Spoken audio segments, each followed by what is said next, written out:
In this world, there are monsters that are immune to conventional weapons and explosives. They brought chaos to the Earth, and it seemed no one could stop them. But as always in the face of deadly threats, humanity had a chance. In different places began to appear magical doors of different colors depending on the rarity. By entering these doors, people could become players with superhuman powers capable of defeating monsters.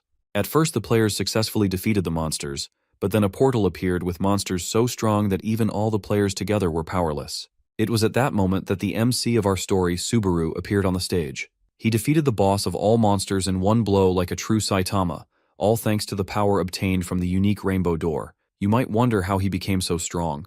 Let's find out more about his difficult path. The scene shifts back to when Subaru is 15 years old. He's sitting on the couch watching TV with 13-year-old Taiga.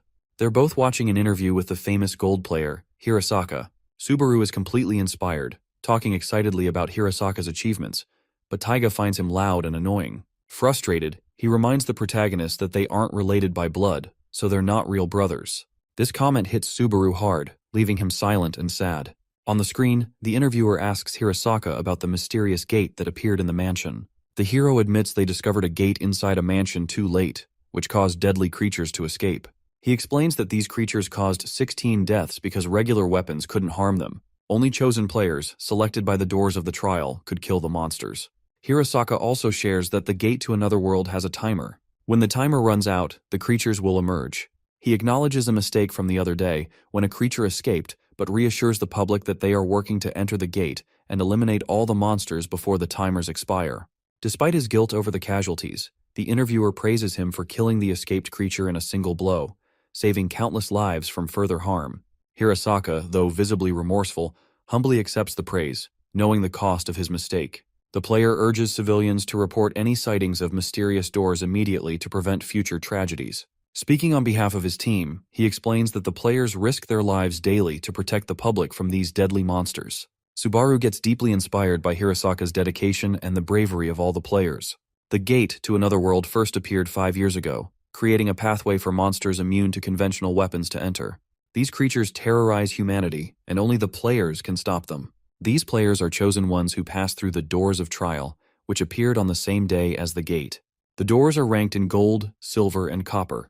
Those who pass through gold doors are the most powerful and highly respected, though all players are admired by humanity for their courage. The interviewer questions Hirosaka about how someone becomes a chosen one. Hirosaka reveals that the doors of trial only accept those who prove themselves strong. Taiga, sitting beside Subaru, mocks him, claiming he'll never be strong enough to pass through any door. Suddenly, a radiant gold door appears before 15-year-old Subaru, leaving him stunned.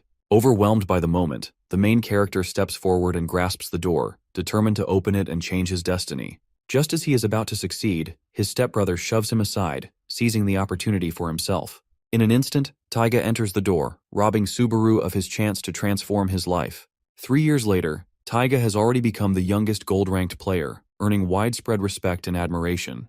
Meanwhile, Subaru faces bullying from 3 copper-ranked players. They tie him up with a rope and mockingly use him as a target for fun. Taiga appears on the scene with a girl, watching Subaru's humiliation. Instead of intervening, he mocks Subaru, saying he feels ashamed to call him his brother. Taiga then attacks his stepbrother with his special move, a powerful strike comparable to Hirosaka's golden sword. The force of the attack leaves the poor guy unconscious. As Taiga leaves with the girl, he coldly states that he doesn't care if the copper players kill Subaru. Left completely vulnerable, the bullies strip the protagonist and abandon him. Onlookers stare at him with pity, questioning his miserable existence.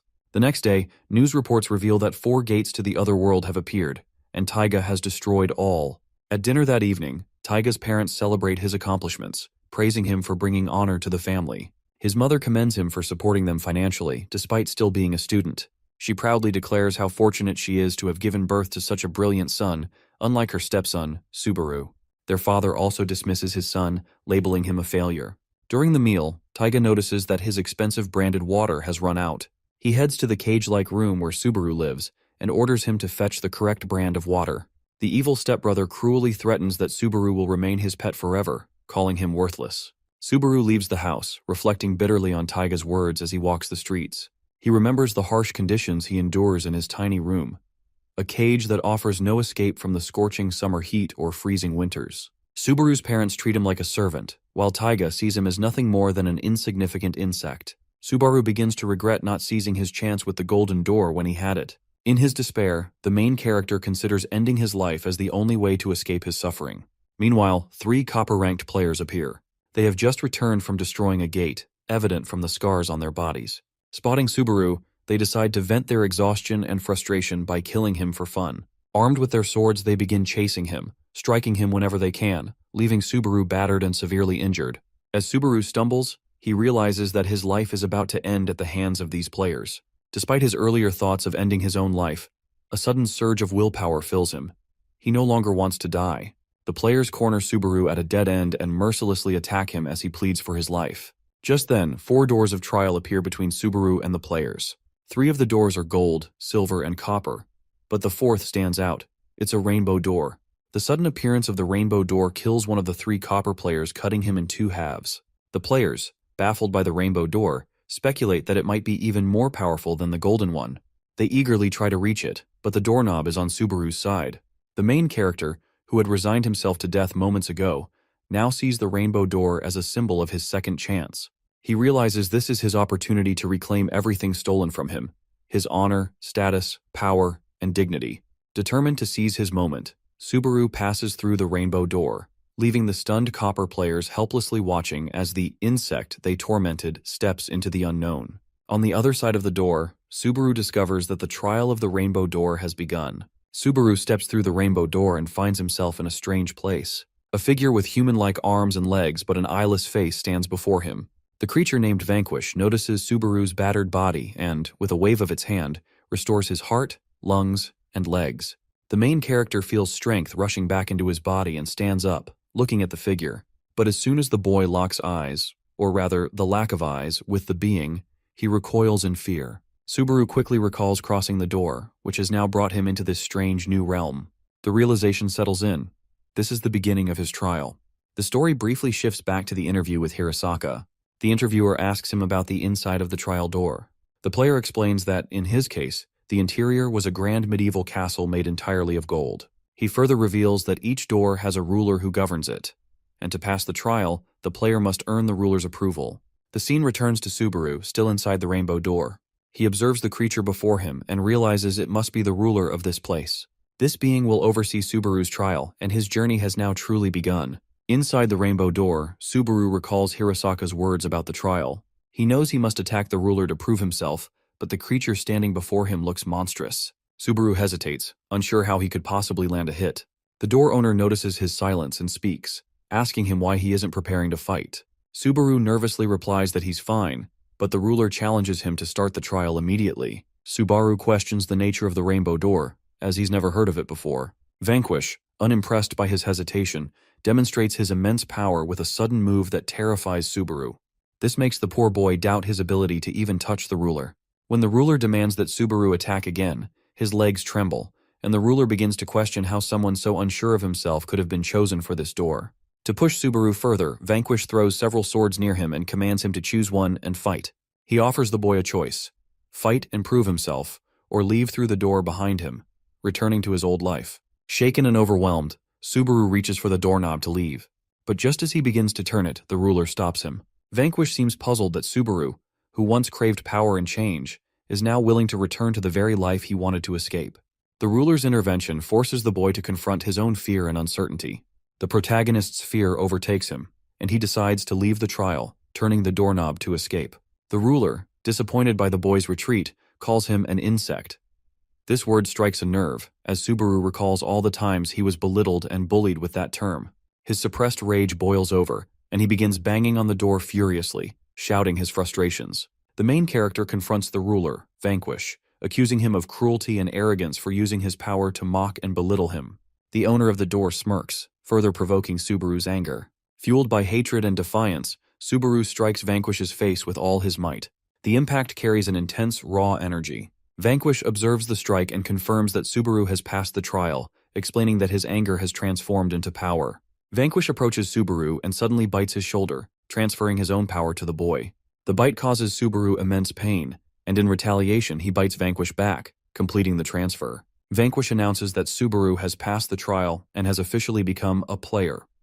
Vanquish introduces himself and assures Subaru that they will meet again. Subaru receives a notification that he has been granted the Level 1 Blood Mold skill and that the door will disappear in 30 seconds. The floor beneath him begins to collapse, and fear grips him as debris falls around him. Struggling to move, he realizes he must escape quickly. Outside the door, the copper-ranked players notice the rainbow door breaking apart. They assume Subaru has failed the trial and mock him, calling him a loser. Just as they're jeering, Subaru emerges from the collapsing door. The players are shocked to see him coming out of the door alive, and as a player, Subaru steps out of the rainbow door with his eyes glowing with vibrant rainbow colors that captivate the two copper-ranked players standing nearby. Their shock quickly turns to hostility, as Sawatari, one of the players, accuses the main character of stealing the door's opportunity. Fueled by rage, Sawatari charges at him with his sword, aiming to strike. To everyone's surprise, Subaru effortlessly dodges the attack, moving with uncanny precision as though the world around him has slowed down. Sawatari swings again and again, but Subaru evades each strike with ease. The fight takes a sharp turn when the newly emerged player grabs Sawatari's hand mid-swing, stopping his momentum completely. Sawatari's frustration boils over, and he throws a punch directly at the main character's face. Subaru braces for the impact but feels only a faint sting. A glowing screen suddenly appears in front of the boy, startling him. It displays an HP gauge, revealing his vitality at 155-173 after the punch. The screen explains that if his HP drops to 0, he will become incapacitated. Realizing this, Subaru understands that he needs to protect himself and fight strategically to avoid losing HP. For the first time, Subaru sees the world as if it were a game. Everything, from the glowing HP bar to the detailed menu, feels surreal yet empowering. He begins to comprehend that this is how players experience their world, and he now fully belongs to this realm. Sawatari and his companion also notice Subaru's transformation. The realization that Subaru has become a full-fledged player frustrates Sawatari. Furious at his failure to harm someone he deemed inferior, he summons his most powerful skill, Red Rose. Subaru braces himself as Sawatari unleashes another attack, this time with even more power.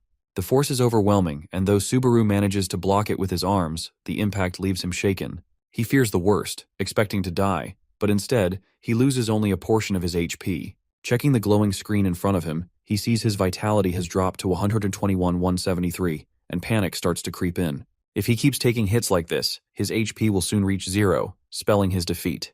On the other hand, Sawatari is stunned. His powerful Red Rose attack, strong enough to destroy a car, barely dented Subaru's vitality.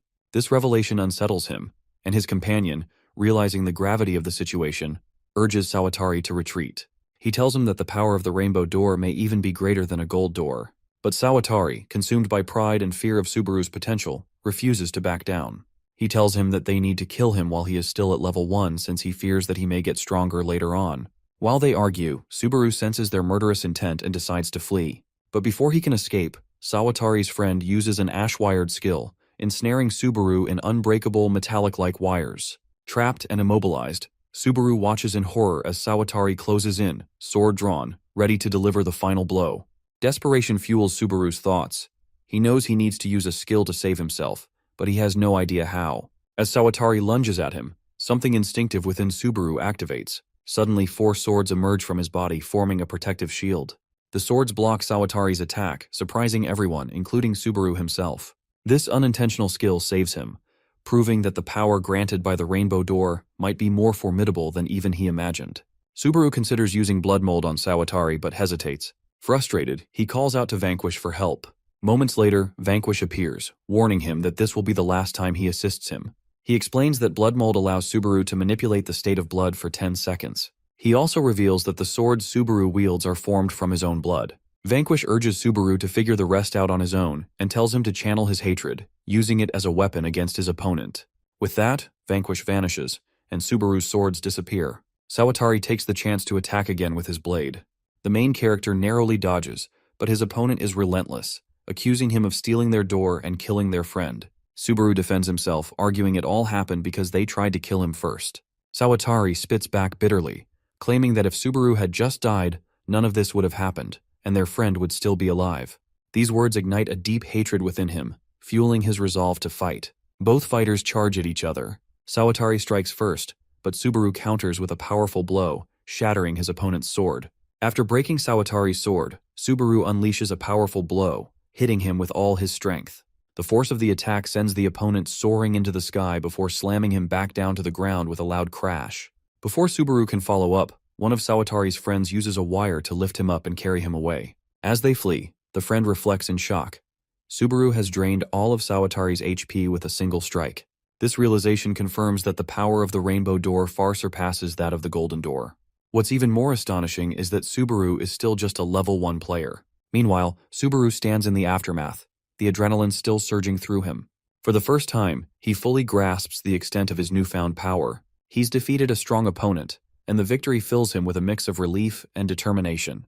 The next morning, the police arrive at a grim scene. A copper player has been found sliced cleanly in half, lying in the middle of the street. The brutal precision of the act leaves them baffled, as it doesn't seem like something a human could have done. Some speculate that it might be the work of a monster. Amidst their confusion, Hirosaka arrives at the scene. Calm but observant, he assures the officers that he has thoroughly searched the area and found no evidence suggesting an underworld creature's involvement. The police thank him for his assistance, relieved to have his expertise. As they examine the body further, they discover the player's registration card, identifying him as Kunisaki Shutaru, a copper player. Hirosaka's expression darkens. Slicing a copper player in two with such precision could only be done by someone possessing the strength of at least a silver player. The realization disturbs him deeply. A single name lingers in his mind, and he wonders if he could really be behind it. But Hirosaka quickly dismisses the thought. Now is not the time for suspicion or inner conflict. The priority is clear. Find the culprit and destroy as many doors as possible before the sky clock strikes 0. Taiga heads to Subaru's cage-like room, but to his surprise, Subaru isn't there. It's almost morning, and the absence feels strange. A flicker of unease settles in as he takes out his phone to check if Subaru has seen his last message. As he unlocks his phone, a shocking news alert flashes on the screen. A copper player has been killed by another player just 2 hours ago. Taiga freezes, staring at the notification in disbelief. He wonders who could have done something so brutal. Then, as he reads further, the pieces begin to fall into place. The dead player is one of the 3 who had bullied Subaru. The realization hits Taiga like a punch to the gut. Subaru was behind this. Anger flares within him, hot and sharp. If Subaru has already become a player, it means he's entered a world Taiga wanted to shield him from. The thought of Subaru crossing that line fills him with frustration. Meanwhile, Subaru finds himself in Shinagawa City, standing before the grand headquarters of the Japan Players Federation. This prestigious organization oversees all gates that appear in Japan and manages the registration of new players. For Subaru, being here feels surreal. The sight of experienced players walking confidently through the bustling halls fills him with a mix of awe and excitement. At the new member registration counter, a cheerful girl greets the group of emerging players and encourages them to register. She explains the rules. In Japan, it's illegal to invade gates without being a registered member of the Federation. Players can only level up by entering the gates and defeating their challenges. For anyone aspiring to grow stronger, registering is not just a requirement. It's the first step toward unlocking their potential. Amid this buzzing environment, Subaru's thoughts wander to the recent murder of the copper player. The incident has become a high-profile case, and according to the rules, only another player has the authority to investigate such crimes. Given its seriousness, it's almost certain that a gold player will be assigned to solve it. The possibility unnerves Subaru. If Taiga is the one to uncover the truth, Subaru knows he'll be in deep trouble. The only way out, he realizes, is to grow stronger, fast. Clearing as many doors as possible will allow him to level up. If Taiga does find out the truth, Subaru vows to be ready. He'll need the strength not just to survive but to face Taiga head-on. At the registration counter, the receptionist greets Subaru with a smile and begins explaining the basics. Rules he's already familiar with from his late-night research at an internet cafe. She patiently outlines that players can level up by clearing gates. The number of stars on a gate indicates its difficulty, and clearing a gate rewards players with stars that can be exchanged for money. He remembers the star he picked up yesterday, the one Sawatari dropped as his friend carried him away. With no money to his name, he decides to take a chance. Hesitant but desperate, Subaru hands the star to the receptionist and asks if he can exchange it for cash. His cheeks flush with embarrassment. Selling a star feels like admitting how broke he is. The receptionist's reaction, however, is not what he expects. Her eyes widen in shock as she examines the star. She asks him where he got the star. Caught off guard, Subaru fumbles for an answer and tells her that he just became a player and cleared a gate. The receptionist tells him that he has made a big mistake since clearing a gate before becoming a player is illegal. It can result in a fine of 1 million yen, or even 5 years in prison. Panic sets in as Subaru realizes the gravity of his error. The scene shifts to a bustling police station where Taiga, one of Japan's 7 gold-ranked players, makes his entrance. His imposing presence immediately turns heads, and the officer at the reception desk can't hide his surprise. The officer asks him why he is here. Taiga wastes no time with pleasantries. He's here to investigate yesterday's high-profile murder. With a serious expression, he requests access to the evidence, explaining that there's something important he needs to verify. Meanwhile, Subaru manages to exchange his star for money, thanks to the receptionist's kindness. She bends the rules just this once and sends him 1 million yen. Subaru learns that 1 star is worth 100,000 yen, and 5 stars could fetch a staggering 10 million yen. Motivated by this realization, he resolves to chase his dreams and work hard to level up. With his newfound wealth, Subaru treats himself to a much-needed transformation. He visits a barber's shop, shedding his shaggy, unkempt appearance for a sharp new look. Next, he splurges on branded clothes and steps into a cozy cafe, indulging in an expensive caramel macchiato. For the first time in his life, Subaru sits back and enjoys the simple pleasure of sipping coffee in stylish clothes. The warm, sweet drink brings tears to his eyes. It's been so long since he's had anything this comforting. As he savors the moment, memories of his past flood back. He recalls the relentless years of working like a slave for his brother and parents, his dreams buried under their expectations. But today, for the first time, he feels the weight of freedom lifting. The feeling is intoxicating, but Subaru quickly regains his focus. This is just the beginning. He plans to return for another cup of coffee, but only after clearing a gate and leveling up. His mission awaits, and he's determined to rise. As Subaru dreams about his future, he suddenly notices Taiga towering over him, his face ablaze with anger. Before Subaru can react, Taiga grabs him by the collar and drags him out onto the street.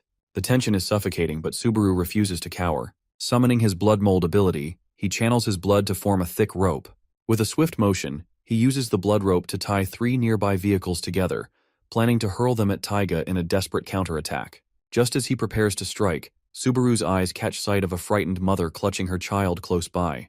They stand frozen, terrified by the chaos unfolding before them. Subaru hesitates, waiting for them to move to safety. But the precious seconds tick by, and before he knows it, the 10-second limit of his blood mold skill expires. The rope dissolves into nothingness, leaving Subaru vulnerable and unarmed against Taiga's wrath. Subaru's secret is out. Taiga now knows he's a player. Fury burns in Taiga's eyes as he storms toward Subaru. As a level 1 player, Subaru is aware of the impossible odds he faces against one of the top gold-ranked players in the country. Yet, something ignites within him, and he gets ready to fight his biggest fear. The fight between the brothers causes a traffic jam. A woman sitting in her car asks a passerby about what is going on. He tells her that the gold-ranked player is on a rampage and warns her to abandon her car and run away.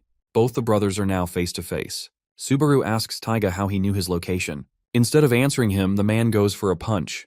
The MC realizes that he must have figured it out through the GPS on his phone. However, it doesn't really matter now.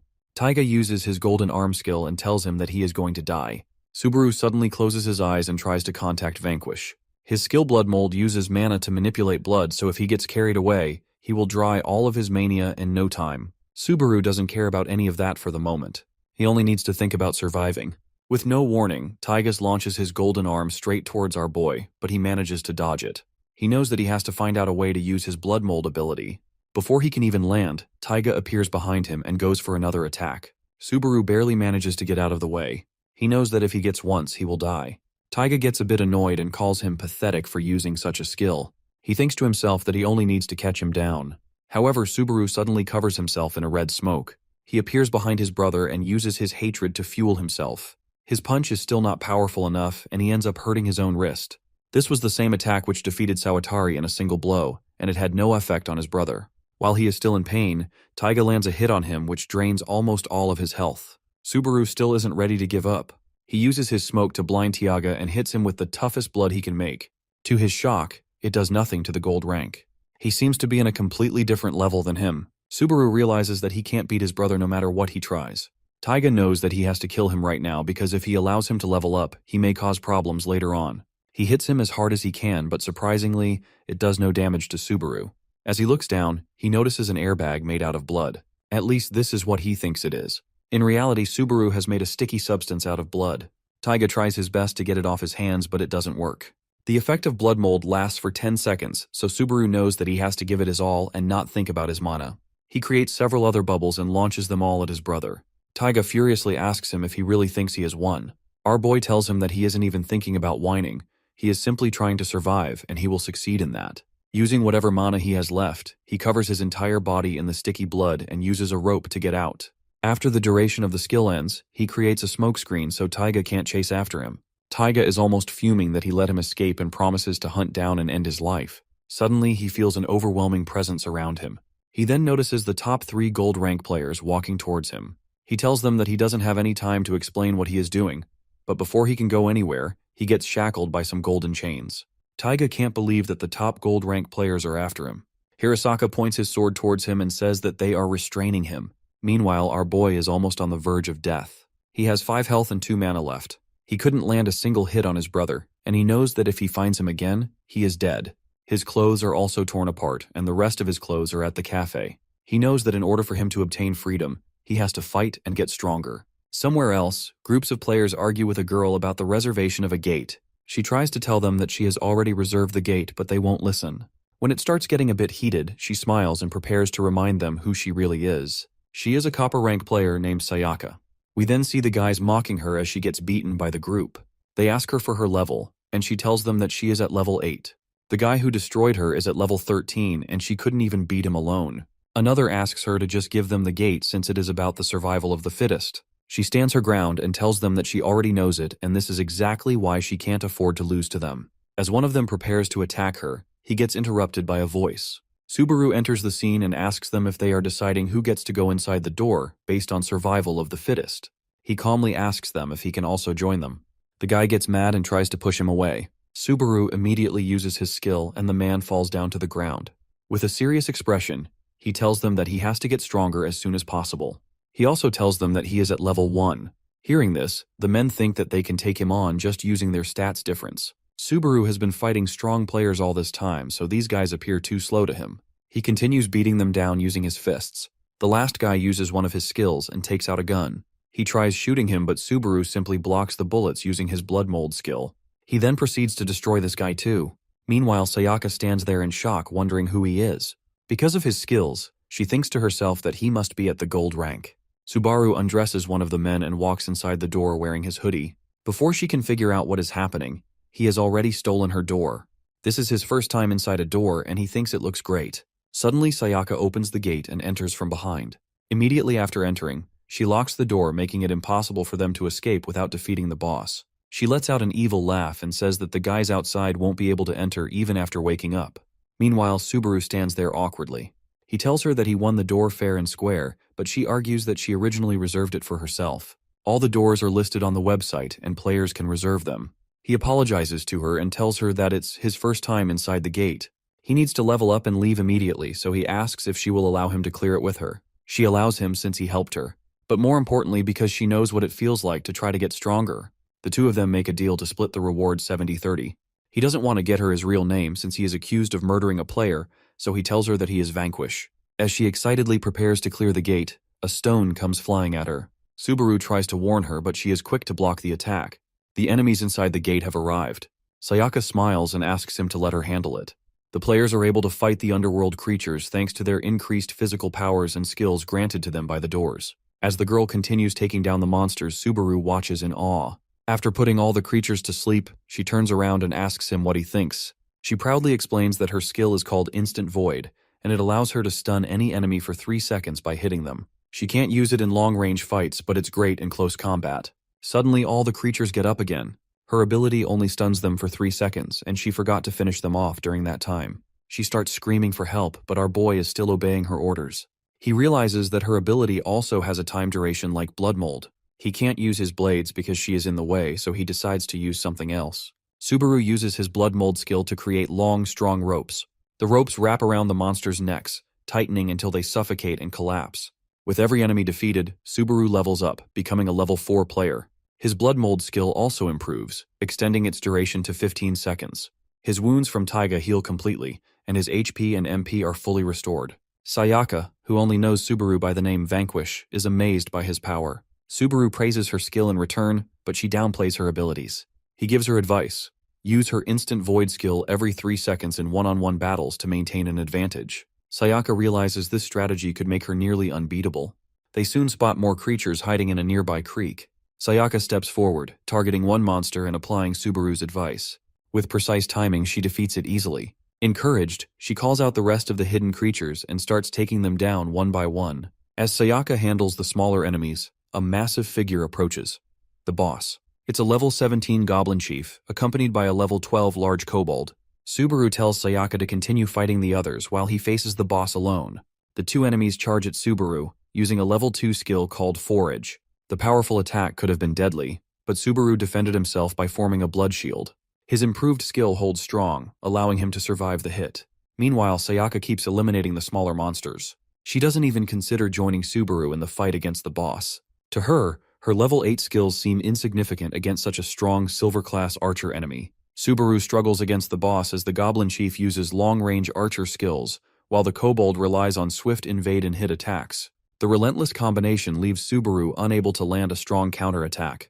The boss then unleashes a skill called Perforation, a powerful move capable of piercing even Subaru's blood shield. Trapped in the attack, Subaru braces for the worst. Suddenly, Sayaka appears and strikes the kobold directly in the face. She uses her instant void skill, shocking Subaru. As it should only work with a level difference of 3, it quickly becomes clear. Sayaka has defeated all the other monsters and leveled up. Subaru seizes the moment, forming a blood rope to tie up the kobold and kill it instantly. The victory levels him up to a level 6 player, fully restoring his HP and MP. With the kobold gone, Subaru focuses on the Goblin Chief. He forms a blood hand and lands a direct blow to the archer's face, killing the boss in one strike. As the boss falls, Subaru levels up once again, extending his blood mold skill duration to 20 seconds with improved efficiency. Together with Sayaka, Subaru successfully clears his first gate. Subaru and Sayaka clear the gate, leaving them only 30 seconds to exit before it collapses. Outside, the bully players wait, surprised to see the duo emerge so quickly. Clearing a 2-star gate normally takes at least 2 hours, but Subaru and his partner finish it in just 15 minutes. The remaining time from the gate is used to rewind the sky clock, a critical mechanism preventing the world from ending. Everyone knows the world will collapse if the clock reaches 0, and only players can extend time by clearing gates. The bullies, initially hostile, are now impressed. They recognize that the gate could only be cleared by someone of level 9 or higher, and are awestruck by the achievement. They hail Subaru for his strength and leave without conflict. Their sudden change in behavior takes aback Subaru, but his partner explains they are likely afraid of his power now. The duo earns 2 stars as a reward. Subaru suggests that Sayaka redeem them in her name, raising her suspicions about his identity. Later, while celebrating their success at a cafe, she asks if Vanquish is his real name. She also questions how he has such incredible power as a level 1 player, but she clarifies that she isn't judging. She is only curious. Sayaka confesses she is grateful to Subaru for saving her and expresses her desire to clear future gates together as teammates. Subaru reveals his true name and agrees to partner with her in upcoming quests. He shares the events of the past 2 days, and Sayaka realizes his situation is worse than she imagined. She acknowledges Subaru must grow stronger to face his stepbrother Taiga. In turn, she shares her own story. She has 2 sisters who are silver-ranked players. Once part of the same team, they excluded her because she was weaker. Now she is determined to prove them wrong by becoming stronger. With shared struggles and ambitions, the two form a pact to help each other grow and achieve their goals. Meanwhile, the scene shifts to Hirasaka and the other gold-ranked players at the headquarters. They have restrained Taiga, a move that creates a shortage of gold players needed to clear 5-star gates. Hirasaka suggests including copper-ranked players to help with these high-level challenges. He informs the group that there are currently 7 5-star gates in Tokyo, all of which need immediate attention. A top-ranked player announces that Team Giulietta, led by level 38 player Hizaki Giulietta, will handle the gates in Meguro City. Subaru and Sayaka cross paths with the silver-ranked team at the headquarters, curious about their destination. Sayaka advises Subaru to stay focused on redeeming their stars and booking their next gate. Coincidentally, they choose a gate located in Meguro City, the same place where Team Giulietta is headed. The gate they are headed to is a 2-star gate located at the top of a staircase. Sayaka lies in Subaru's lap covered in blood, her injuries severe. Subaru's fury is palpable as he silently vows to destroy whoever hurt her. The scene shifts to the duo, heading toward their newly booked gate. Subaru asks about its nature, and Sayaka explains that they can enter and exit freely as long as the gate remains unlocked from the inside. They reach the entrance, marked by a massive spiral staircase that seems perfect for Sayaka's abilities. Taking the lead, she begins the ascent while Subaru locks the gate behind them to initiate the quest. As soon as the quest begins, skeletal enemies emerge from below the staircase. Subaru notices an ominous light at the bottom, which he suspects belongs to the boss. Thousands of skeletons begin swarming upward. The first one lunges at Sayaka, but Subaru shields her with his blood. She counters, destroying the skeleton with a quick strike. Both realize the enemies are all above level 10, and the locked gate means they must eliminate every single one before they can leave. Subaru takes charge of defense, advising Sayaka to focus on striking the enemies one by one. Subaru gets a feeling that the boss is far more powerful than their previous opponent. Subaru suggests alternating their efforts for rest, but she insists that leveling up rejuvenates her, negating the need for breaks. She encourages Subaru to fight with full force until he, too, levels up. Inspired, the main character uses his MP to unleash a blood tide, sweeping across the staircase and trapping thousands of skeletons in a single attack. Sayaka seizes the opportunity, eliminating numerous foes within the tide and leveling up to 14. With the numbers dwindling, Subaru steps forward to finish off the remaining skeletons. His relentless efforts bring him to level 16. Sayaka praises his skills, but as she speaks, a skeleton sneaks up behind her. Subaru swiftly takes it down. Both agree that at their current pace, they can reach the lowest floor while steadily increasing their levels. As they descend, Subaru's unease about the boss intensifies. By the time they reach the ground floor, the main character has reached level 19, and Sayaka has leveled up to 20. They finally face the boss, a towering level 29 skeleton known as the late Empress Judith. Her long-range attacks and erratic movements make her an intimidating foe. Subaru realizes he must take the lead in this fight. Judith keeps attacking relentlessly, but Subaru uses his blood as a shield, deflecting her strikes. The two soon realize they can't get close to her as long as the attacks continue. The main character notices Judith is relying on her MP to power these moves, and starts wondering if his blood mold skill could be effective against her. He rules out Sayaka's instant void due to the vast level gap, deciding instead to try blood mold. Before acting, Subaru looks at his partner and thinks about their promise to grow stronger together. If he defeats Judith alone, Sayaka won't get the experience points they need to stay evenly matched. With this in mind, he tells her he'll focus on blocking the boss's attacks, giving her the chance to strike. Using blood mold, Subaru restrains Judith, trapping her in place. This creates an opening, and Sayaka moves quickly, striking Judith in the face with precision and speed. While she attacks repeatedly, Subaru warns her that the blood mold will expire in 5 seconds. She retreats just as the skill ends, but Judith counters, launching an attack at her. Subaru blocks it with his blood shield, saving Sayaka in the nick of time. The pair repeat this strategy, but as they press on, Judith speaks, shocking them both. The boss questions aloud where Subaru learned such a skill. Her voice is deep, unnerving, and full of disbelief. She accuses him of possessing power from someone named Vanquish, becoming enraged at the thought. Using all her MP, Judith transforms into an even more terrifying creature. Judith unleashes a powerful wave of energy that Subaru blocks with his MP, but the strain is immense. The main character's MP drains rapidly, leaving him with no choice but to end the fight immediately. Determined, Subaru transforms his blood into a spear and charges head-on. The spear pierces Judith clean through, and she collapses, defeated. He levels up to 21, while his partner gains valuable experience points as well. However, Subaru can't shake the implications of Judith's words. If she knew Vanquish, it could mean these underworld bosses are tied to the gate owners. Subaru vows to find out more next time. Just as they begin to relax, they realize something is wrong.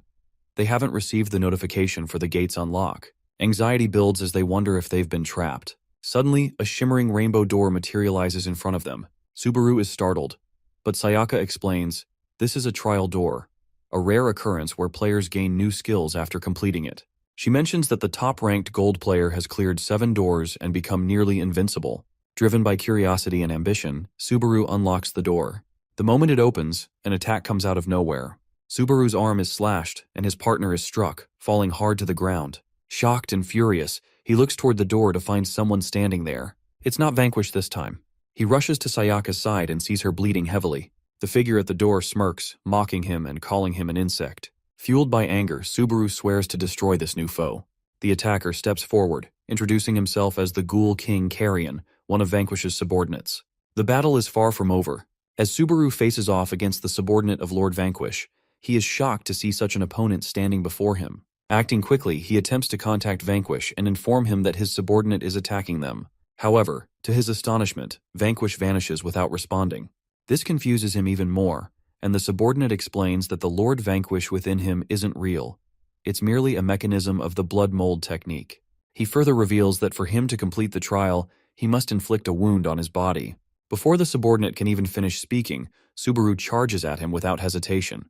Carrion, however, is far too fast and effortlessly dodges his attack. He tells him that if he succeeds in overcoming the trial, he will earn one of Lord Vanquish's greatest treasures, the Divine Chisel. Ignoring the subordinate's words, he furiously attacks with his blood whip. The subordinate is impressed by the strength of his attack. However, he is confident that the protagonist will never catch him. He reveals that he has been observing him all along with Lord Vanquish and is well aware of his unique ability to adapt and replicate the fighting styles of his enemies. Driven by the urgency to save his injured friend, Subaru presses on and challenges the subordinate to face him head-on instead of dodging. Accepting the challenge, the subordinate engages him in direct combat. He cuts through Subaru's blood armor as though it were paper and slashes him in the face. He falls to his knees with blood dripping from his face. Carrion taunts him, claiming that his sword contains Lord Vanquish's own essence, making it unstoppable. While the subordinate mocks him, he suddenly feels a surge of blood strikes him from below. Laughing, he realizes that Subaru extended his blood whip beneath his feet. This impresses him even further. He acknowledges his potential as a warrior, but swiftly counters, appearing in front of Subaru and delivering a powerful punch to his stomach. Following up, the subordinate uses his blood technique to hurl him several meters away. As the MC lies on the ground, Carrion scolds him, asking if he truly thought the trial was a joke. However, our boy rises once again with blood dripping from his battered face.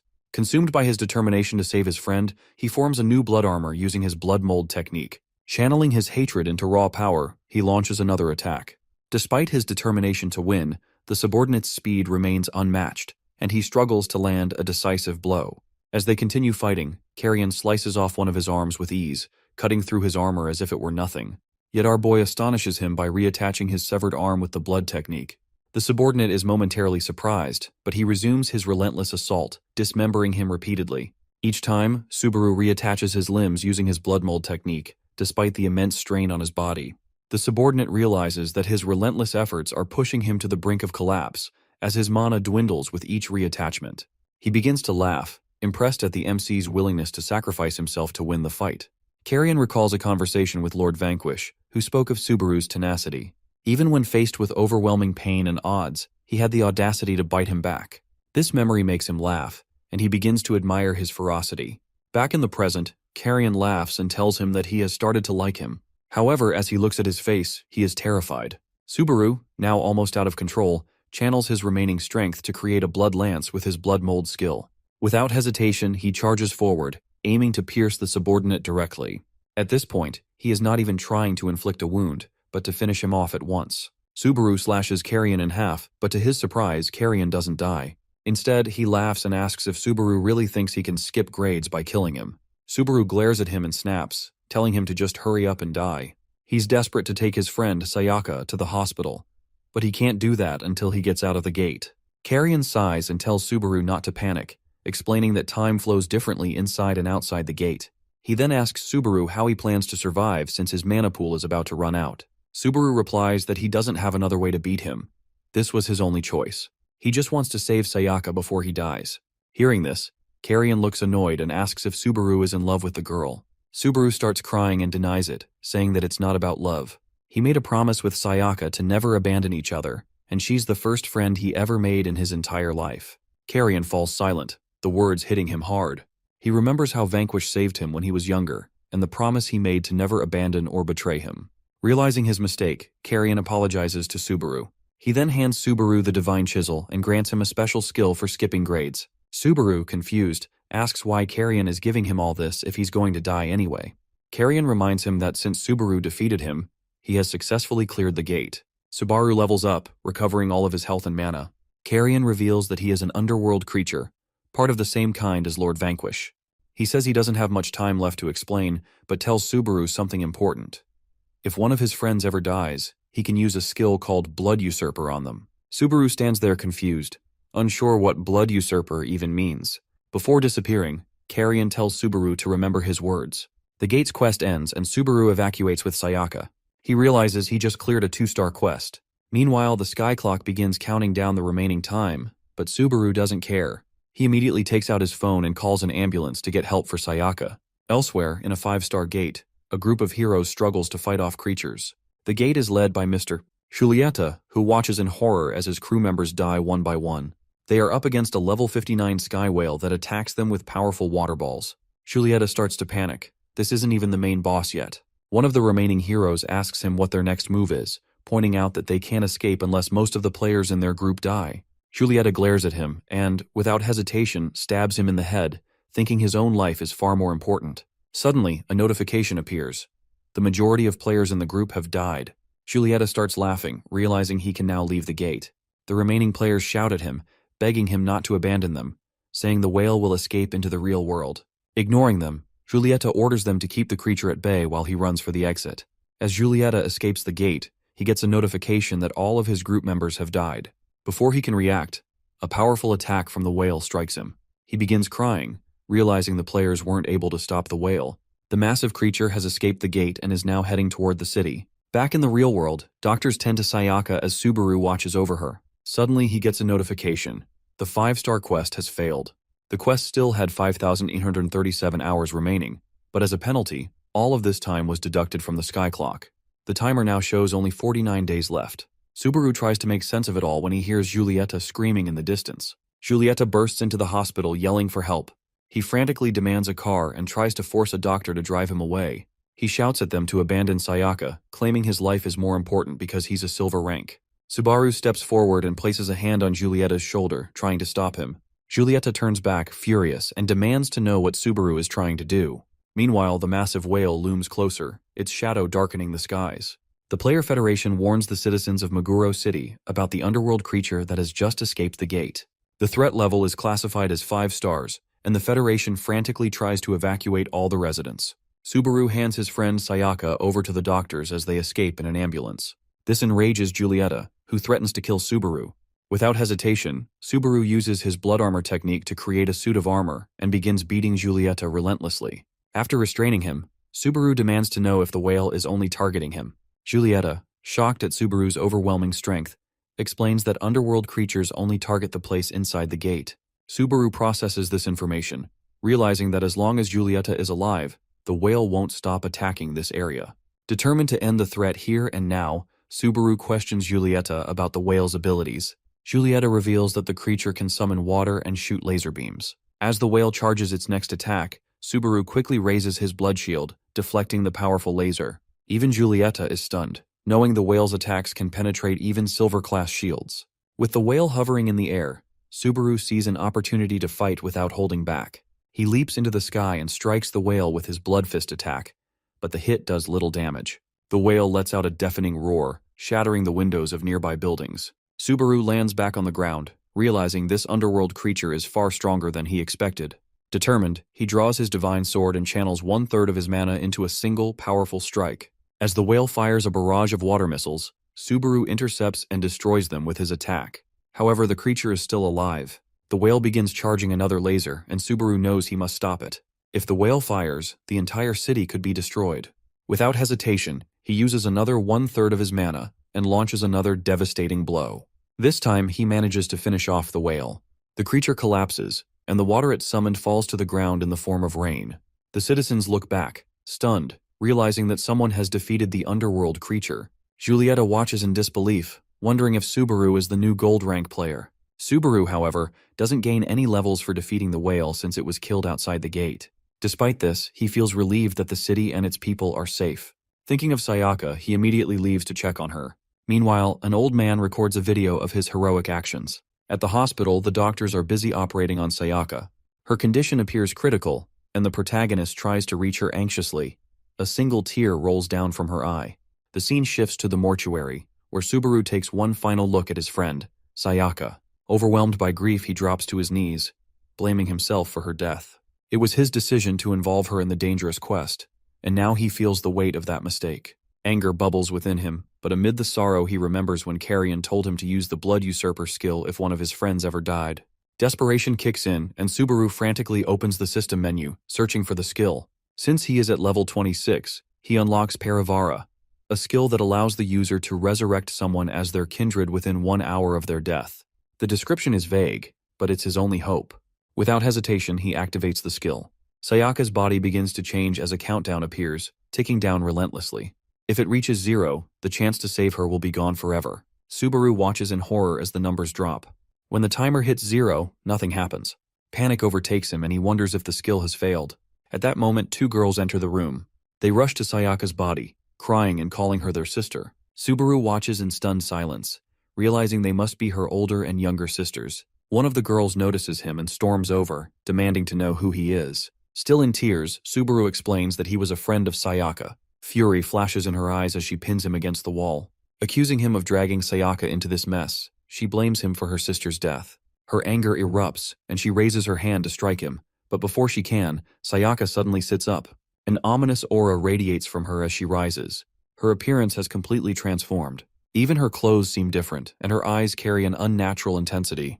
Sayaka calls out to her sister and orders her to let go of Subaru. Then, without warning, she moves to attack. Subaru reacts quickly, grabbing her arm. He's stunned by her strength. This isn't the Sayaka he knew. Dropping to her knees, Sayaka apologizes, confusing her sisters even further. She explains that Subaru revived her as a kindred using the Paravara skill. She has no memory of her past life, and now exists only to obey his commands. The two sisters recoil in horror and anger. They lunge at him again, but Sayaka steps forward, vowing to eliminate them in 10 seconds if necessary. Subaru, panicking, stops her before she can attack. Using his blood mold technique, he restrains the sisters and runs away while grabbing Sayaka. As Subaru runs, confusion swirls in his mind. Sayaka's actions are nothing like her former self. Her memories are gone, and her personality is unrecognizable. She asks him if he intends to let the sisters live, but Subaru knows he needs answers. He needs to understand what being a kindred really means. Outside the building, Subaru's attention is drawn to a massive screen displaying a news broadcast. Footage of his battle with the whale dominates the broadcast, and his face is now plastered across the city. The entire encounter has gone viral. Before he can process the situation, two players suddenly appear before him. One is Udo, the third-ranked gold player, and the other is Shikishima, the second-ranked gold player. Their presence alone is intimidating, yet Subaru senses someone even stronger nearby. The two players address someone off-screen, calling out to Hirasaka, who steps forward moments later. Smiling confidently, Hirasaka approaches Subaru. He calmly explains that Subaru is under suspicion for destroying a commercial facility near Shinagawa City, and for the murder of a fellow player, one who was Subaru's classmate. With an unsettling smile, Hirasaka adds that he simply wishes to have a conversation. He is currently the strongest player in Japan, and Subaru admires him the most. Hirasaka tells him not to be nervous, as the suspicions against him have been cleared. As they all sit in the car, he explains to him that this is the first time a rainbow door like that has appeared in the world. He has overcome 2 trials so far and even revived his friend. Subaru confirms this and asks him about the previous suspicions. One of the players tosses him a tablet, showing footage of him fighting the whale. It reveals that the destruction around the shopping mall, from start to finish, was captured on camera. The footage proves he was merely a victim targeted by Taiga. On the other hand, regarding the suspicion surrounding Kunizaki's murder, they explain that the door turning people into players appeared and bisected him. Additionally, 2 other players at the scene have testified, clearing Subaru of all accusations. Not only is Subaru no longer under suspicion, but he has also become a hero. News of him defeating an underworld creature from a 5-star gate has spread. Shikishima explains that, after hearing Subaru's story, Taiga's mysterious behavior now makes sense. Taiga only has the golden arm skill because he stole a door from another player, preventing a second door from appearing. This revealed Taiga's true motives. He kept Subaru close to stealing his door if it ever appeared again. The group moves down the headquarters floors and reaches the 6th basement level, where Taiga is locked up in a special prison designed for rogue players. Taiga growls in anger when he sees Subaru. Shikishima kicks the prison bars and tells him they have Subaru's testimony and can proceed with the investigation. Hearing this, Taiga becomes furious and threatens to kill Subaru. Sayaka to interfere, but the protagonist stops her. Strangely, he feels calm in front of the terrifying and hateful Taiga. As they leave the prison, Taiga continues to scream in rage. Udo asks Hirasaki if it's wise to let Subaru leave like this. Hirasaki reassures him, stating that they plan to grant Subaru some privileges. As he looks at a report about a 6-star gate's appearance, he reflects that they need him to grow even stronger. Later, Subaru goes to exchange the 2 stars he earned from his recent quest. The receptionist informs him he will receive 300,000 yen for the stars, plus an additional Y20 million as a bonus for defeating the 5-star underworld creature. She also hands him a card, explaining that it grants him special privileges from the Federation, allowing him to use several convenience stores and hotels free of charge. While processing all this information, Subaru overhears several players talking behind him. They recognize him from the viral video and wonder about his rank. The receptionist smiles and tells Subaru she has informed everyone about his accomplishments. She then asks him what he plans to do next. Now that he has power, fame, and money, Subaru begins to wonder what he truly wants. Meanwhile, back in the prison, Taiga causes a commotion. A girl appears and restrains him with golden chains. She is Kinokawa, a gold-ranked player and the same receptionist who spoke to Subaru earlier. Using her skill, she pins him down effortlessly. Taiga is shocked, realizing Subaru has grown overwhelmingly strong, and bitterly reflects on how he underestimated him. His anger grows, and he starts blaming the world. As Taiga's rage peaks, a dark door begins to form behind him. As the purple door appears behind them, the girl nervously asks Taiga what he just did. However, he seems just as shocked as she is. The door calls out to him, telling him that the world won't choose him. A hand emerges from inside the door, inviting him in. Though still trapped in golden chains, several hands extend from the gate and begin pulling him inside. The girl tries to stop him using a golden chain, but the energy emanating from the gate shatters her chains. Her entire body slowly begins falling apart. Meanwhile, the entity inside the door continues to lure Taiga, offering him its power and urging him to destroy the entire world. Meanwhile, in a nearby hotel, Subaru lies on the ground, lost in thought. Sayaka asks what's on his mind. He's still pondering her earlier question about what he plans to do from now on. Looking at her, he asks what he should call her since using her real name feels odd. Sayaka suggests he simply call her Saya. He then asks if there's any way to return her to her previous self. Saya asks him to show her his skill window. Seeing that his next skill unlocks at level 35, she explains that another door is likely to open at that point. She suggests he could ask the beings on the other side of the door if they can bring his friend back. Grateful for the advice, Subaru decides to focus on leveling up. The two of them immediately prepare to enter a gate. They find a 3-star gate near the entrance of a store. The store owner thanks Subaru for his help and calls him Savior. As Subaru glances back, he asks Saya if she's coming with him. She tells him she's his kindred and will follow him for life. Subaru notices her status window, showing she is level 21 and capable of using the Blood Mold skill. However, instead of relying on her own mana, she uses his. Inside the gate, they encounter several demons. Saya asks for permission to use his mana, and Subaru agrees, wanting to see her strength. Sei uses the Blood Mold skill to create a blood round, clearing all the enemies in one swoop. Subaru realizes how useful her skill is, though Saya remarks it's less effective against powerful foes. Eventually, they face the boss. Subaru orders Saya to stay back and swiftly defeats it with his divine sword. They complete the 3-star quest in just 10 minutes and 49 seconds. Subaru's level increases by 2 for clearing the quest. With the 3-star challenge being too easy, they decide to try a 4-star gate. Suddenly, they hear the voice of Shikishima, who praises their quick success. Subaru asks what he's doing there, and Shikishima explains that Taiga has escaped prison. Moreover, the 4th-ranked gold player, Sakura, was crushed while restraining him with her golden chains. Shikishima reveals that Sakura was also acting as a receptionist, which shocks Subaru, who never suspected she was a player. As they drive away, Shikishima explains that due to the current situation, gold players must team up to clear the gates. He volunteers to team up with Subaru, warning him not to disappoint. Shikishima believes Taiga will target Subaru first. Confident in their abilities, Shikishima takes Subaru to their first gate, convinced they can easily conquer it. Subaru believes that Shikishima's Golden Parade skill allows him to shoot invisible fire bullets from his fingers. However, when he sees Shikishima use the skill, he is shocked to witness meteorites raining down on their enemies.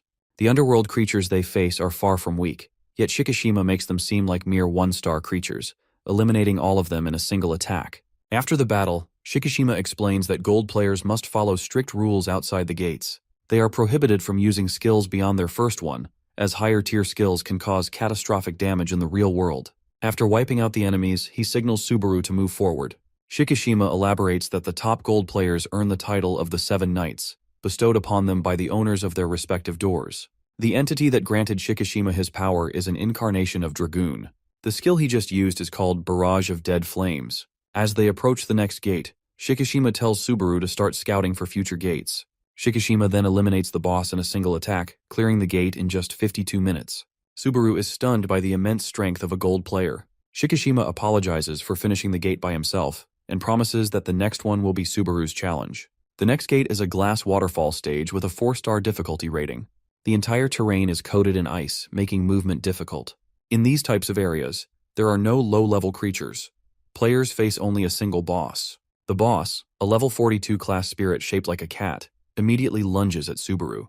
Subaru blocks the attack with his divine sword. As he prepares for a second strike, he notices the boss already regenerating. Realizing his divine sword consumes too much mana to finish the fight, Subaru hesitates. Sei offers to support him, but Shikishima stops her. He wants Subaru to face the boss alone, assuring her he will step in if Subaru is on the verge of defeat. As Subaru continues to battle, he realizes his Blood Mold skill is incompatible with the icy terrain. Running out of options, he uses his skill to blindfold the cat, but the boss still manages to track him. The second gold player watching the fight begins to think Subaru is too inexperienced to handle such a rare and powerful boss. However, Saya confidently tells them not to underestimate Subaru. She points out that he has already devised a counterattack. Subaru uses his blood technique to create a rope and wraps it around the cat. Knowing the boss lacks joints or conventional senses, he decides against striking it with the divine sword. Instead, he opts for a high-impact attack. Subaru combines the corpse fist spell he obtained from Carrion with his blood mold skill to land powerful blows on the boss. He relentlessly continues the assault until the boss is drained of mana and unable to regenerate. Shikishima is surprised by Subaru's ability to quickly analyze the boss's traits and develop a strategy. He is even more impressed by Subaru's skillful combination of two abilities. Saya smiles, pleased to see Shikishima acknowledging Subaru's potential. As Subaru continues fighting the boss, Shikishima notices that both of them are getting tired. He calls out to Subaru, telling him he will buy him some time to land the final blow. Subaru takes the opportunity and successfully defeats the boss, instantly leveling up. Afterward, he finishes off the cat spirit without any trouble, clearing the entire gate in just 48 minutes. Later, they visit a sushi shop where Subaru stares at the sushi with sparkling eyes. Shikishima asks him what's wrong, and Subaru, wearing an innocent expression, admits it's the first time in his life he has ever seen sushi. Meanwhile, Saya plays with the cat spirit Subaru received after defeating the boss. The spirit allows Subaru to regenerate the boss using his mana whenever needed. Shikishima compares it to Hirasaka earrings, which grant plus 150% mana, and a coat that reduces damage taken by 50%. He mentions that his divine sword is also a reward he earned after defeating Carrion. Subaru asks what the cat spirit is useful for. Shikishima explains that it's rare to have an underwater creature as a summon and suggests giving it a name. After thinking for a moment, Subaru settles on the name Sushi. As they eat, they suddenly hear loud noises coming from outside. An underworld creature, a level 54 griffin, has emerged from the gate. Subaru and Shikishima immediately rush out. The griffin captures a little girl, but as it flies away, it is stopped by Shikishima and Saya working together. Subaru quickly strikes, causing Griffin to drop the girl safely into his arms. He gently places her on the ground. A man frantically approaches, calling out the girl's name. Subaru recognizes him as one of the people who bullied him when he was powerless. The man, Savatari, turns out to be the girl's older brother. Shikishima calls him out, asking if he's the same person who bullied Subaru, and demands he thank Subaru for saving his sister. Savatari, however, refuses to express gratitude to someone like Subaru. The girl, ignoring her brother, immediately thanks Subaru and the others. Savatari scolds her for thanking Subaru, then turns to Subaru, calling him an insect. He mocks Subaru, asking why he is in such a good mood and if he plans to take revenge. Subaru remains calm, simply smiling in response. This infuriates Savatari, who grabs Subaru by the shirt, claiming he wishes he had been chosen by a stronger door. Subaru, unfazed, responds that he has heard Savatari's testimony and knows he isn't a murderer. He thanks him and walks away without saying anything else. Savatari stands there shocked. Shikishima observes and thinks that Savatari will eventually understand how different Subaru is. The three friends return to the sushi shop and continue their meal. Meanwhile, the girl asks Savatari what's wrong with him. He grabs his head, overwhelmed by his feelings of inadequacy. The next day, when Subaru returns to the sushi shop, he finds it closed. At the same time, Savatari deletes an old video from his phone showing him bullying Subaru. One of his friends questions if he really deleted the video, and Savatari admits he did. He explains that it's not out of fear of Subaru seeking revenge but doesn't elaborate further. As he looks at his phone, his friend notices commotion on the school grounds and points it out.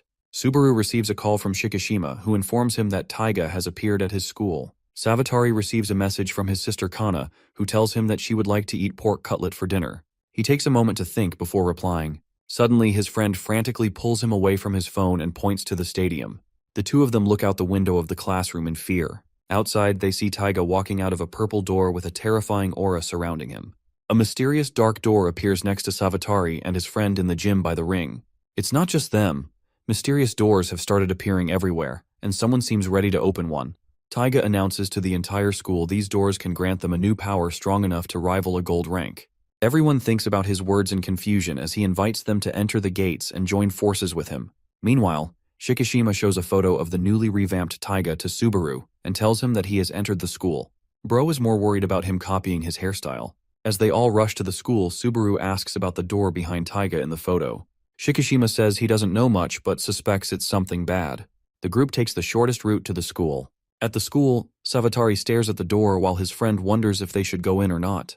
At the same time, Taiga enters the classroom and asks them what is troubling them so much. He questions if they are okay with being weak while there are players stronger than them who have overcome the same trial. Savatari stands there, lost in thought as he recalls his past. He remembers Kana sitting in a messy room, crying and wondering why their parents weren't there. She blames herself, thinking they don't love her. He reassures her with a smile, telling her she has him and asking her not to cry. On the streets, workers kick him as he digs through trash. Cold and hungry, he passes a house where a family celebrates their son's birthday. As the mother notices him staring inside, she quickly closes the curtains. Saddened, he wonders what will happen to Kana when he's gone. He collapses, ready to give up when a 5-star bronze door appears before him. Back in the present, Sawatari asks Taiga why he is doing all this since he is also among the chosen ones. Taiga laughs and tells him that it was Subaru who was the chosen one and he simply stole his door. They are told that the doors choose people based on the purity of their soul, and he can't believe for a second that his soul is inferior to Subaru's. Knowing that he was able to get a rainbow door angers him. He insists Subaru should have stayed beneath him forever and declares his intent to change the world using the back door that chose him. Taiga then asks Sawatari to join forces with him since they both want to take revenge on Subaru. Sawatari doesn't feel the same, but he also can't refuse his offer since he fears he might get killed. He wants to stay alive for his sister. As he walks towards the door with his friend, he hears a notification on his phone. It's a message from Kana, thanking him and calling him kind for agreeing to have pork cutlet. This takes him back to the past once again. When the bronze door appeared before him again, he saw it as a chance to provide for Kana. At school, Sawatari formed a group of bullies to get back at those who wronged them. The group learns that Taiga has joined their school and hears his brother studies there too. They find Subaru in a classroom, nervous and wearing glasses. Sawatari mocks him, throwing stones and smearing him with a dirty mop. Despite Kana's praise, he realizes he's not truly kind. He is just a weakling who has done bad things to someone weaker than him. Standing before the door with his phone in hand, he wonders what to do. He suddenly asks his friend Itoshima to make a pork cutlet for his sister tonight. The friend is confused but agrees. Sawatari then looks at him with a smile and asks him to also apologize to his sister on his behalf. He turns back to Taiga and prepares to fight him with his powers. Taiga asks him why he is doing it. Sawatari reveals that Subaru had saved his sister the previous day. He recalls that he never blamed him, but instead thanked him. This made him feel insignificant. He remembers lying on the ground, exhausted, thinking about Kana and what would happen to her after he was gone. He also remembers how Subaru selflessly killed the griffin and saved his sister. No matter how terrible the world became, Subaru's presence always made things feel like they'd be okay. Hearing this, Taiga jumps from the windowsill to the ground and asks him if he is really trying to get close to the guy he bullied. Sawatari says that he doesn't care about all that anymore since he knows that Subaru has a big heart and he will forgive him. Meanwhile, Subaru and the gold rank have almost reached the school. Taiga hears all of this with a shocked expression, but when he gets called pathetic, he loses it and grabs Sawatari's head. Even during his final moments, his last thoughts are of his sister. All he wants is to see her happy. Subaru finally makes it to the classroom and immediately lunges at Taiga, shouting with anger. Taiga seems pleased to see him. Subaru freezes in horror when he notices Sawatari lying in a pool of blood. Consumed with rage, Subaru punches Taiga so hard that he breaks the wall of the classroom. However, Taiga seems unfazed by this and smirks at the thought of their rematch. Subaru and Taiga fall to the ground amidst the debris. Subaru feels no kindness toward Sawatari but cannot understand why Taiga killed him. Furious, he screams at him as they land. Taiga grins since he wants him to show his true strength. Suddenly, Subaru's blood gauntlet starts to disintegrate into dust. He stares at his hand in confusion. Taiga laughs as he looks at his face and says that it's a bit too early to use it, but it is surely enough to finish him off. A gunshot distracts Taiga. As he looks over, he sees the 3 golden ranks standing in the distance. Taiga laughs as he tells them that this is the second time they have surrounded him. He asks them if it was so surprising for them that he was able to defeat the girl. As he is talking, Hirasaka slashes off his arm clean. Taiga is in immense pain, but he still laughs and says that this is the first time seeing a negative expression on his face.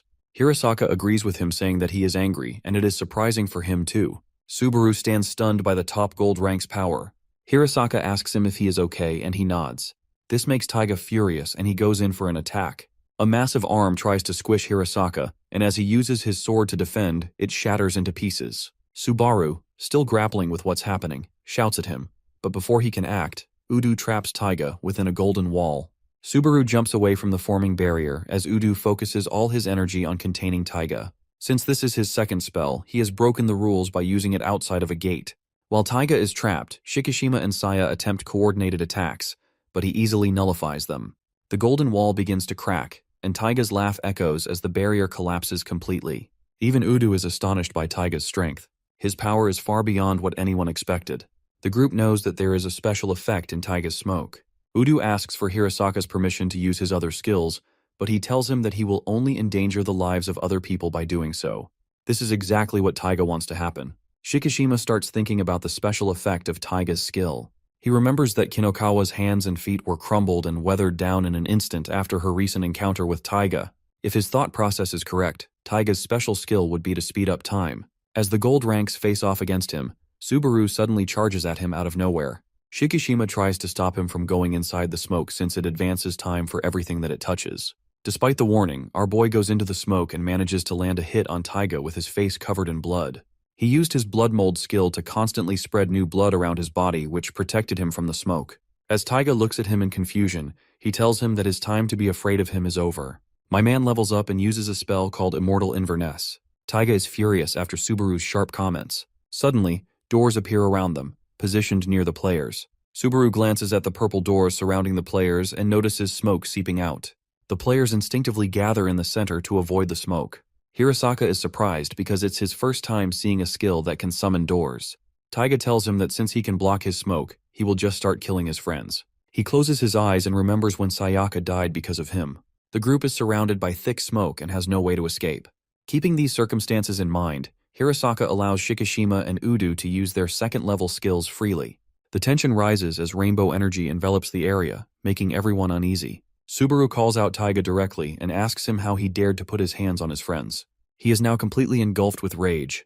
The intensity of his hatred activates his conditional skill, which boosts his abilities by 30% as long as his hatred persists. Previously, the skill's effect was insignificant due to a power gap, but now Subaru surpasses Taiga. Subaru and Taiga charge at each other. Smoke surrounds Taiga as Subaru attacks from above. Taiga blocks his kick but struggles to withstand the force, breaking his arm in the process. The MC follows up with his blood whip, wrapping them around Taiga's injured arm. Despite Taiga's screams, he continues his relentless assault, landing a powerful punch that sends him flying and splattering blood everywhere. Using the Immortal Inverness skill, Subaru enhances his nervous system and gains control over the tentacles coming out of his armor. He doesn't have to control them manually now. These tentacles make escape nearly impossible for anyone who is unfortunate enough to be caught in them. Taiga falls to the ground, badly injured. A voice suddenly echoes from the black door, which says that the blood manipulation technique that the protagonist is using comes straight from Vanquish. Therefore, Taiga stands no chance in his current state. Shikishima screams at Subaru to stop since they want to ask him more questions. This snaps him out of his rage. His rainbow eyes fade as he regains his composure and asks what they should do about the smoke. Shikishima suggests using Saya's abilities to clear the fog. Blood stains the ground near the door, and the group feels uneasy due to the metallic taste and smell of iron. Shikishima explains that the smoke is a chemical reaction, and it starts to disappear once it is in contact with the fog particles. He then looks directly at the door and asks the door owner if he is correct. Suddenly, a massive yellow eye emerges from the black door. The owner's voice commends the group for countering its skill so quickly. When Shikishima demands to know the entity's purpose, it reveals its intent to destroy the sky clock. This surprises Subaru and the others. The creature mentions a prophecy involving Hirasaka, Shikishima, and Udo, predicting their deaths at Taiga's hands in the near future. However, Subaru claims that the prophecy is wrong since he will never let that happen. This makes the creature laugh, and it says that he is the most vigilant among the entire group. Subaru demands a name from the owner, to which it states that it is Kokugaiji, the Black Amniotic King. A group of students stands near a fence, discussing Taiga's defeat. The three of them gather on the school roof, where a friend asks Kei what they should do. They notice a dark force on the roof of a neighboring building. Kei stays focused, deep in thought.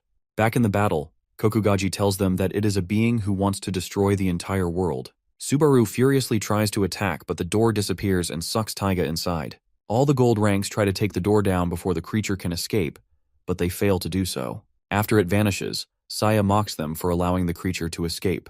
Shikishima reveals that he couldn't move during the fight since he was restrained. 2 additional enemies appeared on the rooftop during their fight, and he claims that they are even stronger than Taiga. This revelation makes Subaru believe that their enemies are already ahead of them in terms of their plans. Inside the door, the creature scolds Taiga for being weak and losing to the gold ranks. However, it offers to make him even more strong.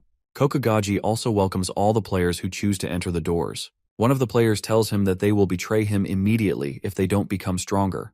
Among those players is Kei and a guy wearing a black suit. Kei tells the guy that he saw him there, and that was the reason he entered the door. The creature seems excited to see all these people and invites them to prepare for their plan. Meanwhile, a funeral is held for Sawatari outside the gate. His sister holds his picture in her arms as she mindlessly stares at the ground.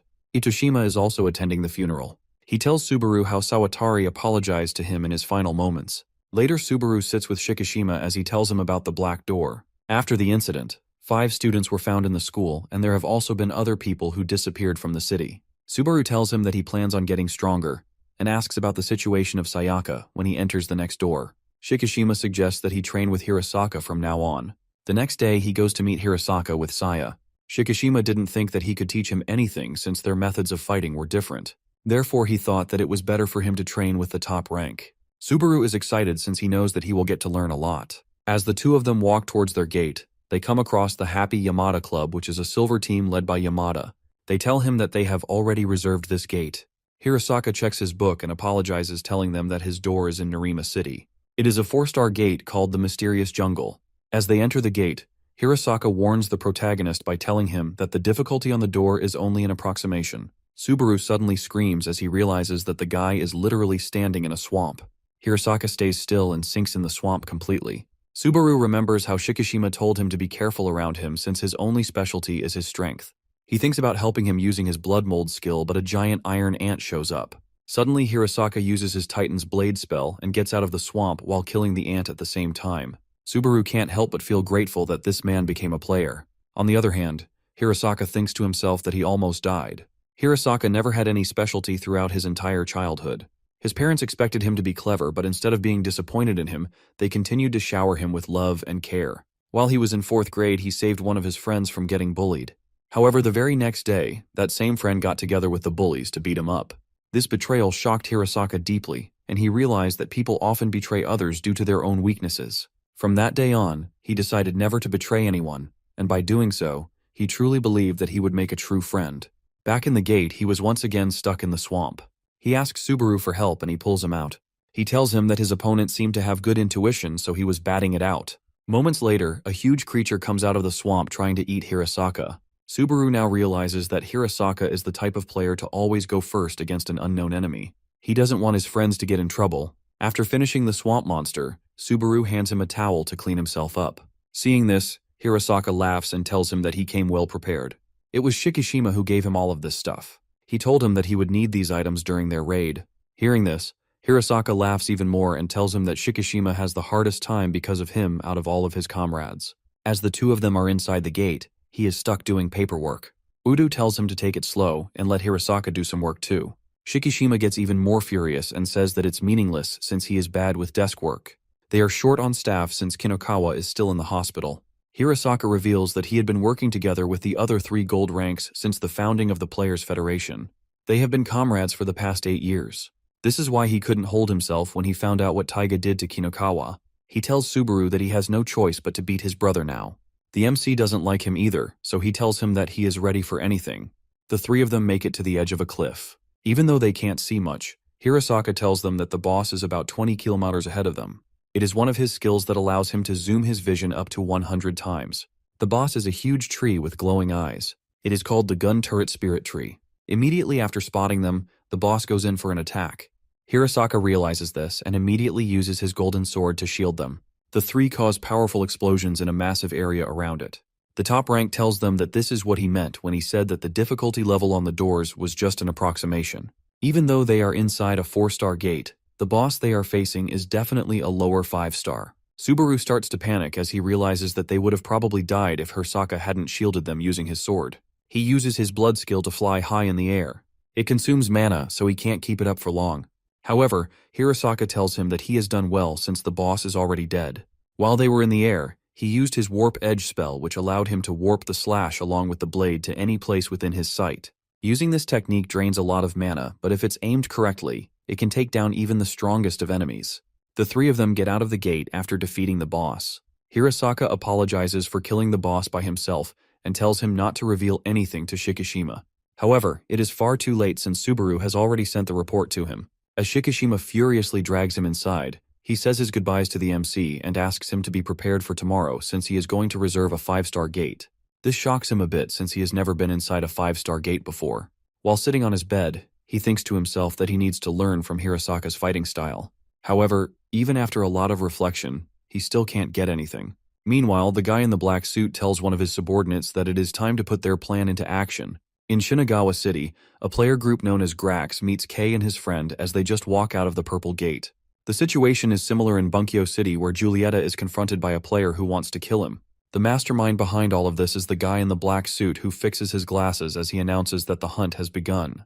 Back at headquarters, Giulietta calls to inform Shikishima that he has killed someone. Furious, Shikishima reminds him that he is supposed to remain in confinement until his punishment is decided. He explains that he was attacked and acted in self-defense. When Shikishima asks for details about his opponent, he looks at a player card and reveals the name Kishikawa, a copper-ranked player. Giulietta mentions that although Kishikawa wasn't particularly strong, there was something unusual about his insect manipulation skills, which seemed to be connected to the black faction Shikishima had previously reported. Shikishima looks for his details in the player records and realizes that the spell Kishikawa used is different from anything documented. He theorizes that the Black Door might be giving new skills to these players. It wasn't just Giulietta who was attacked. The entire Grax team was defeated by the black faction. While fighting Kishikawa, Giulietta sensed that their system was different from other players, similar to Subaru's skills obtained from the Rainbow Door. Meanwhile, a man calls Kei and reports that everything has gone according to plan, although one of their members lost to Giulietta. The boss reveals he has already eliminated the top-ranked silver team and plans to target the gold ranks next. The scene shifts to a city where Subaru, Hirosaka, and Kusaka, a member of the reconnaissance department, stand in front of a 5-star gate. Kusaka explains the procedure for studying and clearing the gate. Subaru notices a ring on Kusaka's finger and asks if she is married. She confirms this and explains that, due to the risks players face, she retired from frontline duty after marrying. Shikishima recruited her into the reconnaissance department. She reveals that her family was in the city when it was attacked by the whale. She thanks Subaru for saving them. The gate they are about to enter is called the Seat of Storm and Thunder. It consists of 2 areas, a garden and a palace with 2 thrones on its top floor. Hirosaka asks if this is where the boss resides, and Kusaka confirms that the boss could occupy either throne. Subaru is surprised to learn there are 2 bosses, recalling that he faced a 2-boss team in a 2-star gate, but never expected it in his first 5-star gate. Hirosaka reassures Subaru, calming his nerves as they prepare to enter the gate. As the 3 enter, Kei, who had been waiting outside, attacks the team. He calls someone, instructing them to open the black door in 10 minutes. On the other end of the call, Taiga appears in a transformed state. Inside the 5-star gate, the team finds a massive palace. Hirosaka immediately senses something is wrong and asks Saya to lock the door. She complies, and as the door shuts, dark clouds gather, strong winds blow, and an overwhelming presence fills the air. The 2 bosses emerge, Storm Delta, a level 89 boss, and Thunder Killam, a level 93 boss. Both bosses recognize the shining knight among the players and sense Subaru and Saya's presence, which they find unpleasant. As the battle begins, knight soldiers approach, each stronger than the whale Subaru previously fought. Subaru shouts to Saya to use as much mana as needed, and she begins casting various spells. Realizing the difficulty of the situation, Subaru knows he must go all out from the start. Without hesitation, he activates his Immortal Inverness spell and charges into battle. Hirosaka raises 2 fingers, and a bright golden light surrounds the guards. A massive blade shoots up from the ground, cutting some guards to pieces. Yet, even after the powerful attack, half of them remain standing. As he continues fighting, Hirosaka notices Subaru targeting a guard's leg. Surprisingly, the guard grabs Subaru by the leg, flips him over, and slams him onto the ground. Stunned, Subaru feels the guard punch his chest, breaking his suit. The blow is stronger than anything Subaru has faced before, even from Sushi or Carrion. The guard prepares another attack, but Hirosaka shouts to Subaru. With rainbow-colored eyes, Subaru kicks the guard and follows with an elbow strike, breaking through the guard's defenses. Shocked but determined, Subaru declares he isn't there to hold Hirosaka back. He uses his blood whip to trap the guard, twisting him before smashing him with a drill. The 54th level Thunderstorm Knight falls, but Subaru is left shaken. His level doesn't increase, and he only gains a few points. Subaru remains at level 31, with a third of his health and half his mana gone, all for defeating just 1 guard. Now 4 more surround him. He draws his Divine Chisel but hesitates to use a high-cost attack. Suddenly the knights use their Vajra sword skill, summoning weapons out of thin air. Subaru realizes this is the true challenge of the 5th difficulty level. As Subaru steadies himself, Hirosaka watches the knights close in. Subaru's expression turns cold, but a faint smile appears. The night before, sitting in his hotel room, Subaru thinks about the raid. No matter how much he admires Hirasaka, he knows he can't become him, and doesn't need to. Shikishima hasn't sent him to learn from Hirasaka, but to fight alongside him with everything he has. Covered in blood, Subaru vows to grow stronger, not just in level but in awareness, readiness, and the will to survive. Memories of Sayaka's death, Sawatari's pain, and Kana's loss fuel his resolve. As the guards attack, Subaru jumps to meet them. With his chisel, he blocks their swords but struggles to stand. One guard cuts his blood armor from behind, enraging Subaru. Using blood tentacles, he grabs the guard's arm, slashes it off, and decapitates him. The others stand shocked as Subaru defeats the level 59 opponent. Critically injured, Subaru levels up, restoring his health and mana. When the guards attack again, Subaru vanishes and reappears in the sky. He swings his chisel, killing 2 knights, levels 53 and 63. His level rises again. Standing in the rain, Subaru's rainbow-colored eyes meet the terrified gaze of the remaining guards. Something inside him has changed. Earlier, Shikishima had instructed Hirasaka not to save Subaru until the last moment, and to avoid giving him tips. When asked why, Shikishima explained that Subaru had the potential to reach their level. He only needed practice and a fierce battle to push him to his limits. Shikishima admitted he couldn't teach others, and urged Hirasaka to inspire Subaru by demonstrating his strength. Calling Hirasaka the strongest, Shikishima left him to reflect on his role. Now standing in the rain, Hirasaka smiles at the thought. As guards attack, he makes 2 swift swings, effortlessly defeating them. Watching Subaru, Hirasaka wonders if he might one day become a beacon of hope. He remembers the report about the appearance of a 6-star gate. 8 years have passed since the first gate appeared, and despair grips the top players. When the first gate emerged, its maximum difficulty was 3 stars. But over time, the challenge escalated. 4-star gates appeared 3 years later, followed by 5-star gates. Each increase in stars brought a 10-fold rise in difficulty.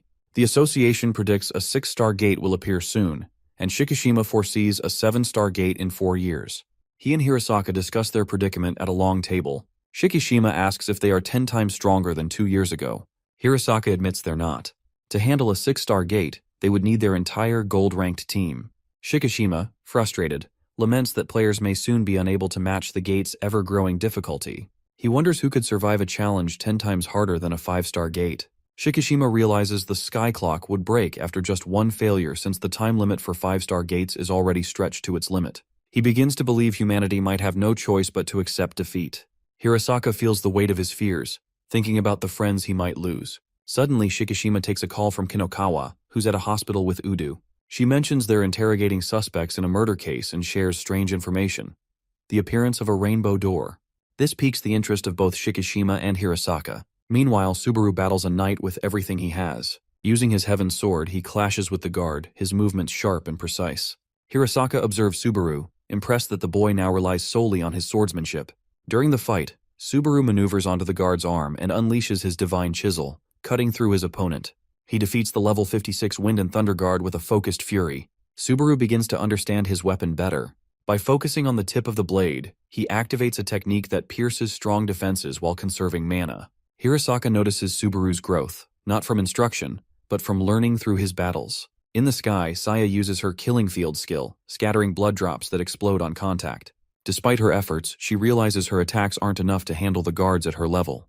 She focuses on reducing their numbers for Subaru and Hirasaka, while prioritizing the recovery of Sayaka's body. Just as a golden sword threatens her, Subaru intervenes, splitting it in 2. He tells Saya to stay safe and be careful before returning to his fight. Subaru then joins Hirasaka, sharing his frustration about the difficulty of leveling up at this stage. Hirasaka explains the palace might be an extra stage, similar to the cat boss stage Subaru once faced, where only bosses appeared. Subaru realizes the guards are summoned by a skill, yielding minimal experience points. There are only 2 bosses here, Thunder and Storm, who sit on their thrones. Storm notes the player's focus, and Thunder smirks, asking if they'll send someone stronger or fight themselves. Lightning streaks across the sky. Subaru resolves to keep fighting knights to level up, but Hirasaka feels their energy is being wasted. He suspects the bosses want to force them to reveal their trump cards. Suddenly, Thunder and Storm step out of the palace. Hirasaka's eyes widen at the sight of the bosses. He considers using his Warp Edge Sword, a skill that consumes 80% of his mana and can split terrain. Yet before he acts, the rain stops, and the thunderclouds vanish. The bosses appear behind him, warning them not to attempt any tricks. They demand a fair fight, ready to face the players head-on. As the 2 of them face the bosses, they are both shocked to discover that the bosses can talk. Subaru recalls a similar encounter with a boss in the soldier dumping ground. Most bosses behave like wild animals, attacking and eliminating any intruders in their territory. However, these bosses are different. They can manipulate the weather and strategize their actions. Before engaging in battle, Hirasaka asks the bosses if they have time for a conversation. The bosses, surprised by the request, ask if he has something he wants to know. Clenching his fist, Hirasaka questions them about the doors, demanding to know their purpose in appearing in the world.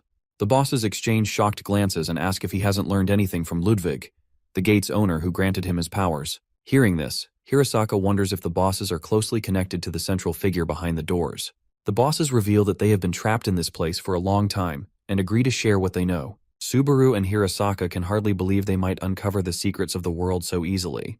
Hirasaka quickly pulls out his phone to record the conversation, lacking confidence in his ability to remember it all. However, as the bosses begin to speak, their words become garbled and incomprehensible, like a glitch. Frustrated, the bosses apologize, explaining that a protective force prevents them from sharing such information. Subaru wonders aloud if there are limits to what the bosses can reveal.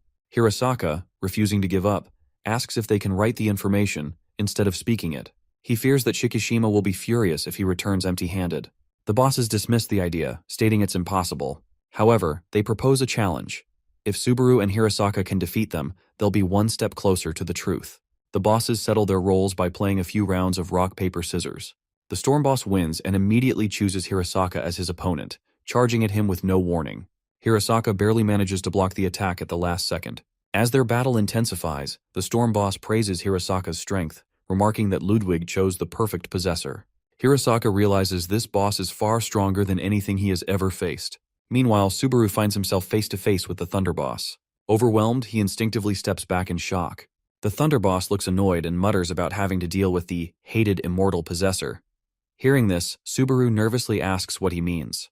The Thunder Boss clarifies that it's not Subaru's fault, but doesn't elaborate further. Despite the intimidating presence of his opponent, Subaru feels oddly calm.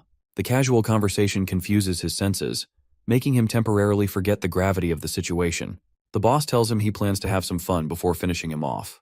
Before Subaru can react, the Thunder Boss launches a thunder attack. Subaru underestimates the boss's strength and is struck directly, his body burned beyond recognition. The Thunder Boss, disappointed, compares Subaru to a crushed bug, too weak to be worth the effort. As the boss mocks Subaru's fragility, Hirasaka glances back at his fallen friend. The Storm Boss takes advantage of this distraction, delivering a devastating blow that destroys one of Hirasaka's eyes.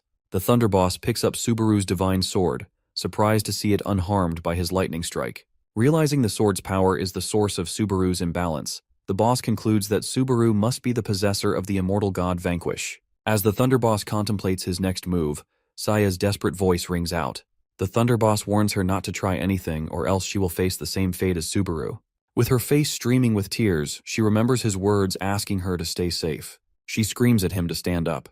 The boss dismisses her cries, pointing out that Subaru's legs have been destroyed and he can no longer fight. Suddenly, Subaru's voice cuts through the chaos. He tells Saya to stay out of the battle. He used the same technique he employed against Taiga. Subaru encased his body in a semi-hardened layer of blood. Though he has lost both his hands and feet, he clings to life with only 117 HP remaining. Even though this is the strongest opponent he has ever faced, Subaru views this as an opportunity. He knows that if he can survive this fight, he will emerge significantly stronger. The Thunder Boss questions Subaru's method, asking if he's truly using blood to block his attack. He mocks his grotesque appearance and calls him a disgusting, hated immortal. The Storm Boss is enjoying the battle a bit too much, laughing as he attacks Hirasaki. He tells him that he respects him. Even though Hirasaki has lost his right eye, he can still manage to keep up with him. Hirasaki responds, saying that his remaining eye shines even brighter than before, and therefore his attacks will also be sharper. His next attack shocks the boss, throwing him back. The Storm Boss laughs, but Hirasaki tells him that not everyone is strong from the beginning. When they were weak, there were still many times they felt like they were on the edge, just like this. He then thinks of the Storm Boss and says that if he can defeat him, he'll become even stronger. Hirasaki uses his fifth skill, called Imperial Radiance. This skill increases all abilities and skill effects by 130% while consuming mana. The boss asks if this is Hirasaki's trump card, and comments that he is as impressive as expected with this. The boss charges at Hirasaki trying to punch him. Meanwhile, the battle between Subaru and the Thunder Boss seems one-sided. Subaru is trying to run, but the speed of lightning itself is 100,000 km/s, making it difficult to avoid. He must predict the boss's next moves while continuously moving without delay. If he fails to avoid an attack, he will die instantly. As the boss continues his attacks, Subaru starts to panic. He knows that if things continue like this, all the soldiers will be defeated. With his current HP, one hit from the lightning will kill him. His plan is to try and defeat some soldiers and level up to restore his health. Finally, he finds a soldier in his path and smashes his head off. The boss looks at him, surprised, as he levels up and restores his health. The benefits of leveling up also include increased status. Subaru's health is fully recovered, and the lost body parts have been restored. The boss is slightly impressed but still doesn't think Subaru can win. Subaru hits him with a pressurized blood attack, but the boss simply blocks it with his fist. He tells Subaru that even though his power has increased, it really wouldn't make a difference. Subaru flies into the air and tries to attack the boss again. The boss gets annoyed and says that he finally understands why Subaru was chosen as the hated immortal possessor. He talks about Subaru's determination, saying that he hates giving up, desperately clings to his life, and ends up doing meaningless things. He unleashes a thunder attack in the air, deflecting Subaru's attack. Subaru realizes that if things keep going like this, he won't even manage to land a hit and will just get overwhelmed by the boss's power. The boss tells him that there's no point in using his little tricks in front of such overwhelming power. Even if Subaru has a plan to land a hit with his current power, it won't do anything. The boss is interrupted by Sushi, who casually grabs the divine sword and walks towards Subaru. Without a second thought, the boss blasts Sushi with a thunder attack. However, instead of dying, Sushi is revived using mana, which confuses the boss even more. Even Subaru had forgotten that Sushi had the ability to regenerate. He wonders if Sushi is trying to help him after understanding his strategy. He calls out to Sushi and orders her to bring him the sword. Sushi throws the sword to Subaru, but immediately after, the boss appears in front of him. As the boss tries to grab the sword, Subaru laughs, and the now giant Sushi appears behind him. The boss quickly reacts and destroys Sushi with a single kick. The boss realizes that Sushi is a familiar connection to Subaru's soul. While the boss is distracted, Subaru charges up his divine sword. He puts all his mana into a single attack and destroys all the soldiers on the ground. This is enough for him to level up to 35. The boss wastes no time and tries to attack him. He furiously asks Subaru why he clings so desperately to his life, and why he has to do that just for the sake of living. After hearing this, Subaru thinks back to his life when everyone called him an insect. He also thinks about the people who supported him. He tells the boss that he just wants to meet his friend, Sayaka. Even though their time together was short, the moments when they were hunting together were fun. He just wants to meet her again and thank her. He also wants to apologize to her and grow stronger together. The boss is a bit confused and asks Subaru what he means. Subaru explains that this was the reason he bet everything on his plan. He knew that there was a high possibility of a third door appearing when he unlocked his second skill. His second skill unlocked at level 35, and sure enough, the rainbow door showed up. As the Thunder Boss accidentally enters the door, he sees Vanquish, who tells him to prepare himself to be punished for hurting his possessor. Vanquish tells Subaru that he did a good job and that he has won. He grabs him using blood and tells the Thunder Boss that the kid will come back stronger. Thunder Kill Him isn't done with Vanquish yet. He still remembers how he killed him in the past. He screams at him as he charges his thunder attack and tells him that he won't let him leave. As he attacks Vanquish, he unknowingly walks inside the door. Vanquish lays Subaru down on the ground and asks him if he really likes appearing in front of him on the verge of death. Subaru still can't believe that this guy is Vanquish. He heals Subaru using his spell, which enables him to stand up. Subaru looks around and realizes that the Thunder Boss is mad now. Vanquish asks the boss to leave since this is his gate.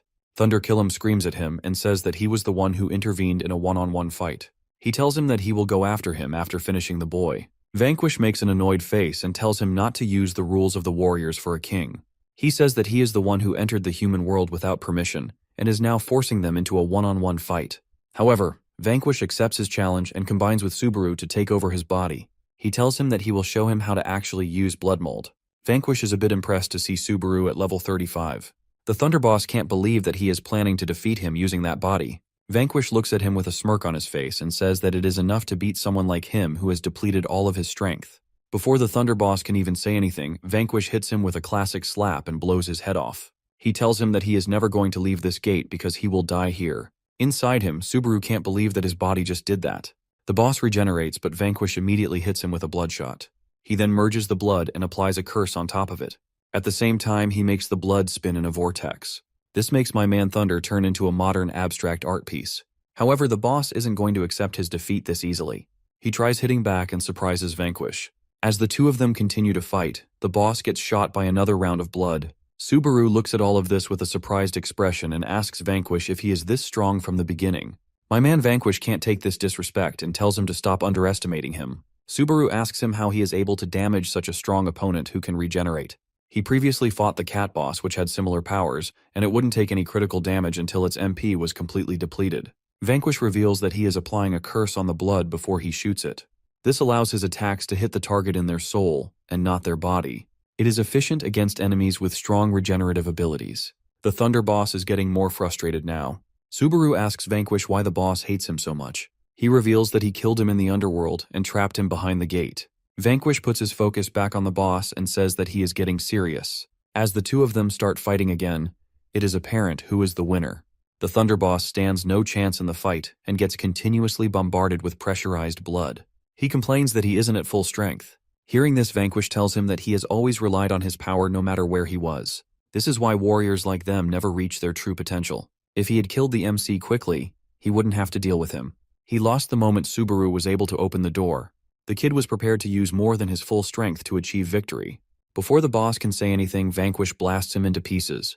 He turns towards Subaru and tells him that he needs to get more serious about all of this. Subaru stands frozen in shock, his mouth open as he watches the events unfold.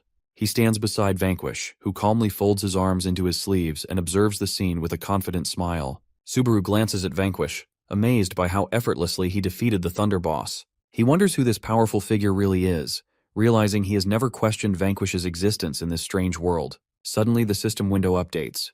The message announcing the boss's defeat is replaced with a notification that the boss has revived. Subaru's surprise turns to alarm. He spreads his arms in disbelief and calls out to Vanquish. But Vanquish only grins and tells him not to panic.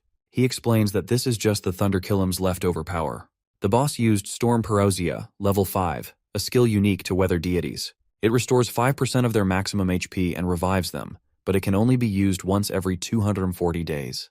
The Thunder boss, now crackling with lightning, leans forward and lets out an enraged scream. Vanquish doesn't flinch. With a simple flick of his fingers, he forces the boss to the ground, ordering him to topple over. The boss raises his head, growling furiously, his face twisted in anger. Subaru watches, stunned. He didn't know such resurrection skills existed. Vanquish explains that these bosses have powerful souls, but their revived forms often lose control of their senses as a side effect. Subaru feels a chill of fear. He realizes the Thunder Killem is only defeated because of Vanquish's presence. Facing the boss, even in this weakened state, seems impossible without him. His thoughts drift to Hirasaka, who is likely battling a similarly formidable opponent. Interrupting Subaru's thoughts, Vanquish speaks up, reminding him of the trial. Raising a finger, Vanquish declares that Subaru's challenge is to defeat the revived Thunder Killem. Subaru's expression shifts to disbelief. Vanquish warns him that if he fails, he is of no use. He also makes it clear that he won't intervene, even if Subaru is in danger. He tells him that he needs to ignite his hatred. Subaru, confused, responds that he has no reason to hate the Thunder boss. What Vanquish means is that people who want to achieve something always have something they hate. For most of them, it's their own self. Subaru is still confused by his words. He explains that it may be because he was treated as an insect by people around him. For this reason, somewhere deep, he hated himself for being so weak. This is also why he doesn't mind throwing away his life for others. Vanquish tells him that this mindset is wrong. He says that he shouldn't blame himself for being weak but hate his weakness. Hatred is not for him to stay in the past but to strengthen him to move into the future. All of this makes our boy a bit emotional, and tears start rolling down his eyes. He grabs his divine chisel and starts moving towards the boss. Vanquish tells him that if he can ignite his hatred and become stronger, he can start loving himself someday and be truly happy. My man casually spitting words of wisdom in the middle of a fight. Due to his level up, he received a new skill called the Curse Blood. It consumed mana to apply a curse to blood mold, which caused it to deal damage to the enemy's soul and not their body. Subaru walks towards the boss with a cold expression and apologizes for making him wait. As the Thunder Killem arrogantly laughs, Subaru charges his blade and prepares to end it all. At the same time, the Storm boss is having a hard time against our boy Hirasaka. As he tries to run away, the top rank binds him by his second spell and holds him in place. He has been using his Imperial Radiance skill, which consumes a lot of mana. He only has 48 seconds to finish this fight. He knows that he has to end it now and uses the Flying Dragon Slash. It is so strong that it splits the boss in half. The Storm boss realizes that the player is getting stronger and stronger. As he regenerates, Hirasaka uses his giant Beastbreaker attacks and cuts him in half again. He continues to overpower him with more and more attacks until the Storm boss can't regenerate fast enough. Hirasaka's seventh skill allows him to use the techniques of well-known commanders who studied under Ludwig. As he defeats the boss, he falls to the ground since he is so exhausted. He almost ran out of mana and health during this fight. As he looks for Subaru, he notices the rainbow door in the distance. Suddenly he gets a notification that the boss has been revived. This makes him think that he has let his guard down. The boss charges at him at full speed while Hirasaka is still on the ground. Before he can reach him, Subaru shows up with a rainbow glow around him. He punches the boss using his curse blow and destroys him completely. He has leveled up to 45. When Vanquish defeated the previous boss, he was inside Subaru's body, so it was counted as his own kill. He didn't get any XP for the second boss since he only dealt the finishing blow. Hirasaka raises his hand to his left eye, which darkens briefly as a notification pops up. His level increases from 84 to 85. When he lowers his hand, his eye returns to normal. Subaru smiles faintly as the two stand amidst the battle-scarred ground. Hirasaka thanks him and admits it was a dangerous fight. He smiles with his eyes closed, expressing gratitude for saving his life. Hirasaka then notices that Subaru's level hasn't increased. Subaru sheepishly explains it's because he only contributed the last 5% of the fight, and gate rules state no experience points are awarded if the damage dealt is less than 20%. Renji wonders how he didn't know about this. Subaru calls out loudly to Saya and Sushi. Hearing his voice, she pops her head from the palace. On the roof, Saya and Sushi peek out, looking surprised. Saya smiles, while the cat on her shoulder yawns. She expresses relief that Subaru is safe.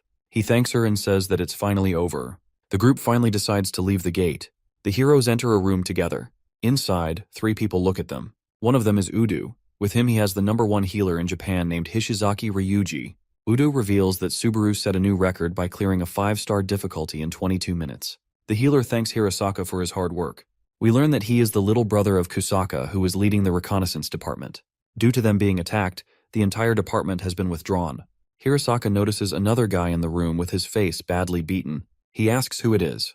Udo explains that it's Kei, a former bronze rank now working under Taiga. Kei angrily denies being anyone's subordinate and challenges them to a fight. Udo reveals he received an anonymous tip. When he rushed over and approached him, he started attacking him, which led to his arrest. He waves his book, further angering Kei, who grits his teeth and glares furiously as he mentions interrogating him about the Black Faction. Udo then turns to Subaru and asks him about the 5-star gate. Subaru smiles shyly. Hirasaka answers instead, admitting he thought they wouldn't survive. Udo picks Kei up like a child and prepares to put him in the car. He tells them to just put all the details in their report and to take a day off. Hirasaka tries to slip away quietly with a grin, ready to accept an offer, but someone grabs his collar from behind. Udo pulls him into the car, telling him that Shikishima needs him. Saying goodbye, Hirasaka assures them they'll meet again. Subaru and Saya wave to the group. Even the cat on Saya's shoulder waves its paw. Saya turns to Subaru and calls him out. However, he mindlessly glances to his right and says that he has figured out how to meet Sayaka. Subaru and Saya sit on the roof of a tall building looking at the system screen in front of them. The description mentions the ability to replace a soul, but it only works when the original soul is restored to a vital state. Saya places her hand on her chest and wonders if Sayaka's soul still resides in her body. Subaru smiles, confirming it seems that way. She reflects on her recovery, thinking her body is slowly regaining strength. Subaru reassures her that it's only a matter of time before Sayaka returns. Saya agrees with a white smile. Suddenly, Subaru cheers loudly, raising his fists in excitement. The vampire looks at him startled. He leaps into the air, celebrating joyfully with the cat clinging to his back. Saya joins him in the air, flapping her leathery wings. She claps and bows slightly, congratulating him. Finally, Subaru and the cat land on a large red inflatable cushion on the roof that he made from blood. The impact sends them bouncing up and back onto the roof. Bro is having too much fun. Saya asks him what reward he received for completing the 5-star mission. Subaru tells her that he almost forgot. He reveals that he got 2 items at the price. One of them was given to him by Hirasaka from the other boss. He has 2 earrings. One is a red thunder earring, which adds electric shocks to attacks, and the other is a blue storm earring, which enhances movements with wind power. To her surprise, Subaru hands the earrings to her. She stares silently at them before bursting into a loud protest. Subaru calmly explains that she needs protection because he isn't strong enough to ensure her safety yet. Embarrassed, Saya thanks him and hesitantly puts on the earrings. As she fastens them, she shyly asks how she looks. Subaru smiles warmly, saying the earrings suit her perfectly. Overwhelmed, she blushes deeply and suddenly rockets into the sky. Surprised, Subaru shouts for her, asking how far up she will go. The cat on his shoulder stays silent until it unexpectedly smacks him on the cheek with a paw, sending his head to the side. Shocked, Subaru asks why, but the cat simply turns away and walks off without answering. Typical cat behavior. Away from all of this, Subaru's father and Tagia's stepfather relaxes inside with a glass of champagne, wondering where his foolish sons are. A woman sits nearby holding a phone and calls out for him not to stand by the large window wearing just a robe. Her name is Keiko and is Taiga's biological mom and Subaru's stepmom. She is on the phone ordering necklaces. Meanwhile, the dad opens the fridge, thinking how surprising it is that Subaru has become both a player and a guardian. He believes it's in their blood and holds his champagne, confident that soon they'll get even more money. Suddenly, the loud sound of someone entering interrupts him. Standing at the door is Taiga. Irritated, the dad asks who he is and how he got the key. Taiga stretches a clawed hand toward him, killing him instantly, calling him unsightly. The mom, without looking, asks her husband to pour her a glass of champagne since the housekeeper is gone. She finally turns and notices Taiga holding a wine glass in his clawed hand. She freezes, staring at him. She is confused at first, but she turns back to her phone once she realizes that it's Taiga. Taiga's sinister gaze meets hers as he calmly tells her that he is back home. He is a bit surprised that she was able to recognize him even with this appearance. She tells him that she is his mother and questions what happened to him. As he is about to respond, she interrupts him. Ignoring him, she smiles and shows off a necklace on her phone, telling him that she got 5 items for 20 million. Taiga's expression darkens as smoke surrounds him. He tells her that she is definitely his mother since she doesn't even care when he has changed so much. Fear grows in her as he thanks her sarcastically for making him come back. He tells her he should never have been born. He drops his glass, watching it shatter, and declares that the world, and he himself, are worthless. As the darkness grows, he says that all of them have to disappear together for this very reason. The next day, the news reports confirm the deaths of the couple. Their death is said to be due to the building collapsing, and their bodies have been said to be severely injured. Subaru watches the TV in shock, recognizing it's his father. 2 bodies lie near the wreckage while investigators inspect the scene. Subaru, frozen, stares at the rubble. Hirasaka is also on the scene. He asks his partner Udo about the dead. He frowns at a photo on his tablet and tells him that the wounds are similar to the ones on Kinokawa. He knows that this is probably done by Taiga. However, he still can't believe that he killed both of his parents. Hirasaka glances at Subaru, standing silent and still. Shikishima gently asks Subaru if he's okay. Without turning, he admits he feels no grief for his father, though he is sad he cannot mourn. Kneeling, he touches the sign, wondering what Taiga is thinking and where his brother might be. Meanwhile, Taiga stands outside the tall building of the Players' Federation. He walks up the stairs, overhearing whispers about him, some calling him the Demon King. Inside the Player Federation headquarters, a smiling receptionist greets him, but darkness swirls around him. The darkness spreads, filling the room as panic sets in. Screams echo while Taiga silently dominates the space. Elsewhere, a magician performs in a square, transforming a cane into a bouquet of flowers and releasing doves, delighting the crowd. He announces his next act to make the stick disappear. The magician finishes his trick with a smile, spreading his arms as the crowd cheers. Suddenly, a dark force destroys the entire association building behind him. He turns to the sound, and the onlookers gasp in horror as debris crashes down. Amid the chaos, Taiga rises from the wreckage, surrounded by darkness, with glass and stones falling around him. Though he has gained immense power, wisdom, and beauty, he feels an emptiness inside. He gazes downward, wondering about the purpose of life, and if his brother has found a reason to live. Meanwhile, a white limousine speeds down a road. Inside are the gold ranks who are headed at the scene.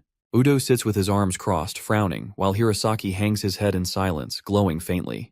Shikishima, visibly tense, shouts orders over the phone, instructing his team to protect the celestial clock and avoid staying in one location for too long.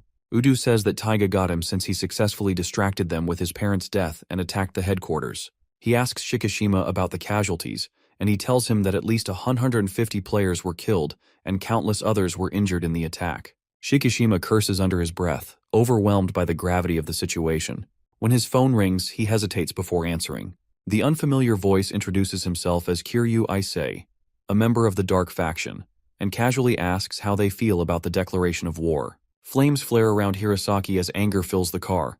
Shikishima demands to know their intentions, and Kiryu reveals that 6 more locations will face similar attacks. He also reveals that Taiga is in one of those locations and wishes them good luck in finding him. Infuriated, Hirasaka steps out of the limousine with his sword in hand. "My man is ready to cut anything in sight." Udo protests, but ultimately lets him go since they can't afford any more casualties. Shikishima calls out to Kiryu and asks him if he is the same guy who was watching them at the school. As the guy confirms it, Shikishima threatens to fill his body with holes once he meets him. The man ends the call by saying that he will be looking forward to that. The call ends abruptly, leaving the gold players scrambling to uncover the 6 targets. Shikishima connects the dots, realizing the enemy's goal is to destroy the celestial clock. He remembers when Kokugaiji talked about breaking the sky clock. Taiga's ability is also time acceleration, so their plan is probably to accelerate the time of the door. This will reduce the sky clock to 0 as a penalty for failing to clear the gate. The most efficient door for them to pick at the moment would be a 5-star gate with a large amount of time remaining. Shikishima reveals that the celestial clock currently shows 870 days, 6 hours, 22 minutes, and 17 seconds left. Destroying just 3 of those doors would be enough to turn the tide in favor of the dark faction.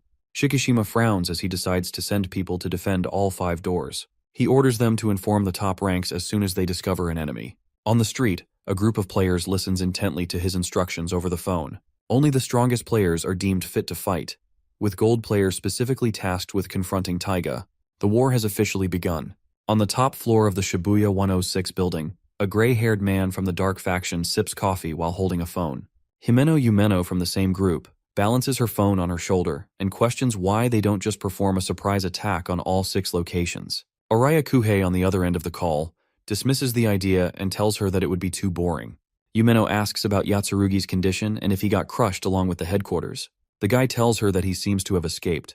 He has also heard that he is aiming for Subaru in accordance with Kiryu's orders. Subaru sits on a rooftop with sushi as he gets approached by 3 men from the black faction.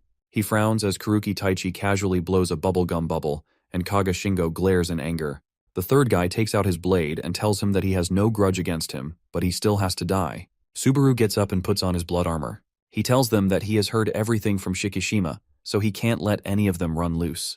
He also holds no grudges towards them, but he also has to beat them. Subaru tells them that he will make them spit out the location of Taiga. The men taunt Subaru, one asking if they're allowed to attack together. Subaru remains calm, watching his opponents. The buzzcut guy acts a bit tough and says that he will embarrass him. Shingo, filled with quiet rage, yells that Subaru couldn't possibly defeat even one of them, let alone all 3.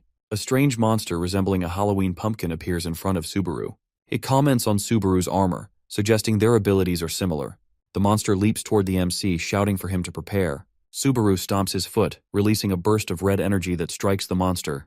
The impact shatters Shingo's purple armor, sending pieces flying. Blood spurts from Shingo's mouth as he screams in agony, confused about how he managed to overpower him. His move destroyed the armor from within by pouring blood into its cracks. As Shingo collapses, he can't help but wonder what just happened to him. Kei watches Subaru with wary eyes, realizing the terrifying precision of his attack. He knows that he has gotten stronger. He smiles ominously as he challenges him to a fight. He launches himself towards Subaru, who remains kneeling in a defensive stance. As Kei swings his twin swords, each strike releases waves of energy that leave deep cracks in the rooftop. Subaru watches intently, noticing the ground deteriorating unnaturally. He deduces that Kei has infused black smoke into his blades and recognizes the danger of taking a direct hit. Nearby, Taichi observes the battle from a distance with a smirk. He casually suggests staying out of the fight, and Kei encourages him to watch since he is confident in his own abilities. Subaru asks him why he is so fixated on a one-on-one match. He asks them what they really want. Ignoring the question, Kei leaps into the air and attacks. Subaru raises a shield to block the strike, deflecting the energy-filled blow that bursts into the surrounding air. Kei explains that they have been friends since they were kids. He is the gang's leader while Shingo is his underling. Taichi always watches them from a distance. In other words, this is just the norm for them. As Kei lands another strike, Subaru narrowly evades and presses for answers, asking him about his affiliation with the Black Faction and their mission to destroy the Celestial Clock. Kei, still smirking, denies any grand purpose, stating that his only goal is to become stronger. He declares that his ambition to defeat the strongest players drives his every action, even if it means opposing the heroes. My man joined a terrorist group just to defeat the strongest player. Subaru can't possibly understand, but Kei thinks that he is a Yankee from a manga. This is a bit too much for Subaru to process. He questions whether this dream was worth attacking innocent people like Miss Kusaka. Hearing this, Kei shows confusion, and it seems like he doesn't know who she is. Subaru explains that he is talking about the 3 people they met in front of the 5-star gate.